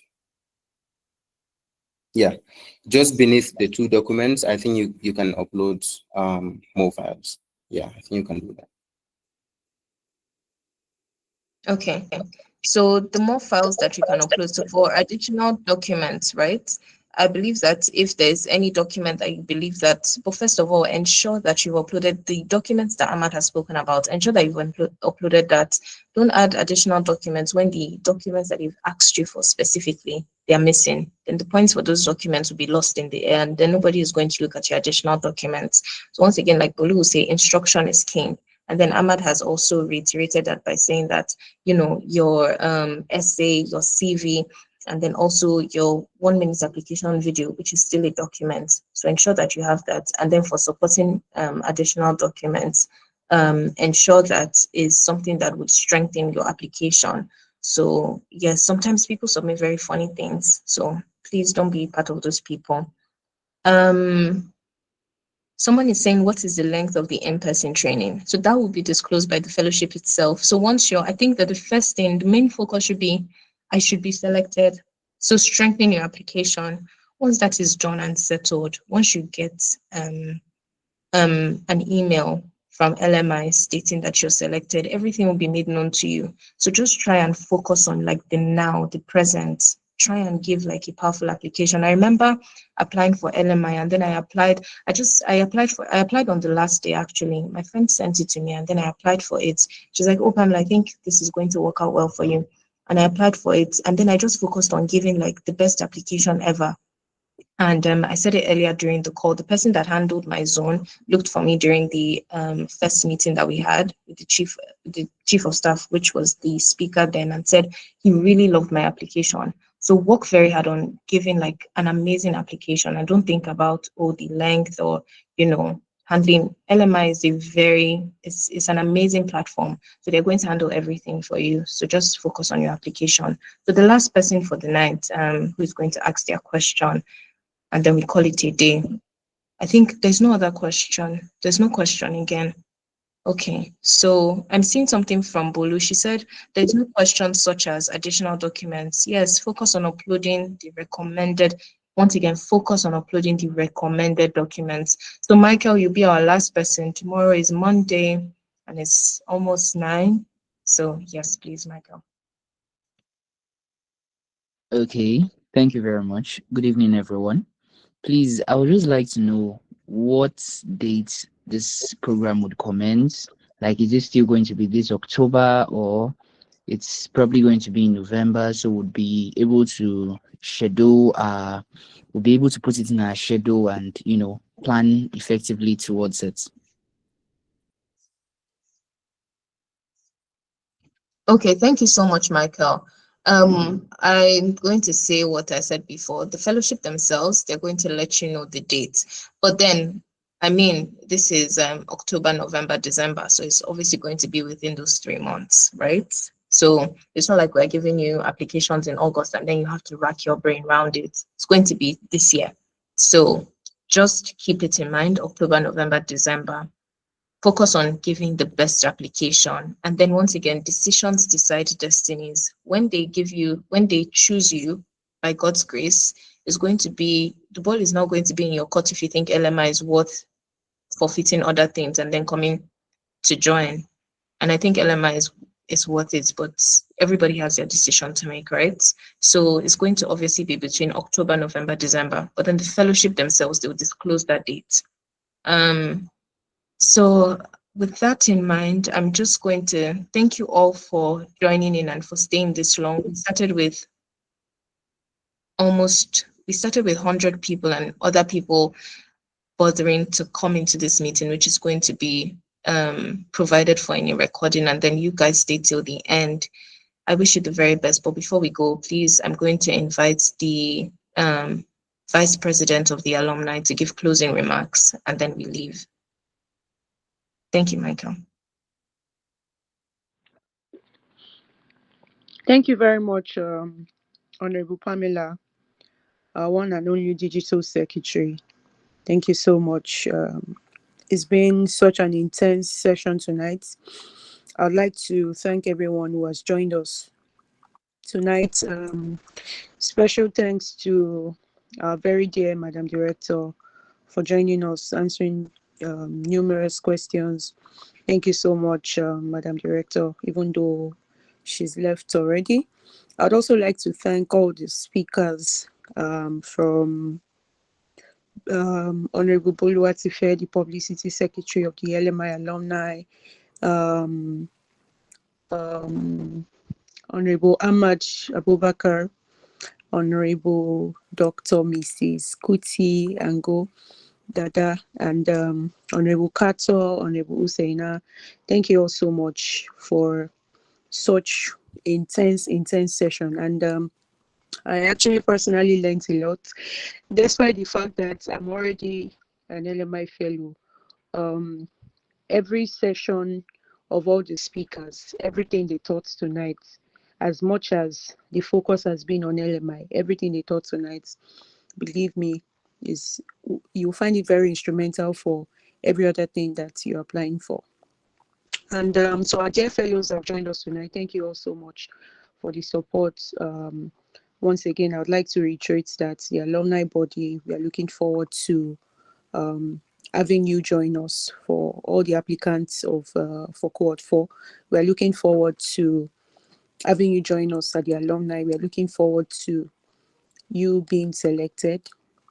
And we're rooting for you. We know that you can do this. I said at the beginning when I was giving my remarks that don't say that what if I don't get it. Carry the mentality of what if I get in. What if I get in? And please don't think that because you were present tonight, you don't need to listen to this session again. The link of the session that we just had which has been recorded. Thank you so much, Joshua. We're looking forward to having you on board. Thank you. So the link of this session, which has been recorded, is going to be shared across our social media handles. Please ensure that you go back and listen again. When you're listening, most times the first listening is just for awareness. Listening for knowledge has to be continuous. During my own application, I know that the previous master classes, I listened to it for 3 nights. I was pausing, taking notes, and ensuring that everything that each of the speakers said reflected in my application. So finally, I wish you all the very best in your applications. I'm looking forward to somebody saying, I was at a master class and then I got selected. So we are really rooting for you, looking forward to having you. Thank you so much for joining us tonight. It's been a long time. Thank you all so much. And I wish you a restful night and a productive week ahead. Thank you.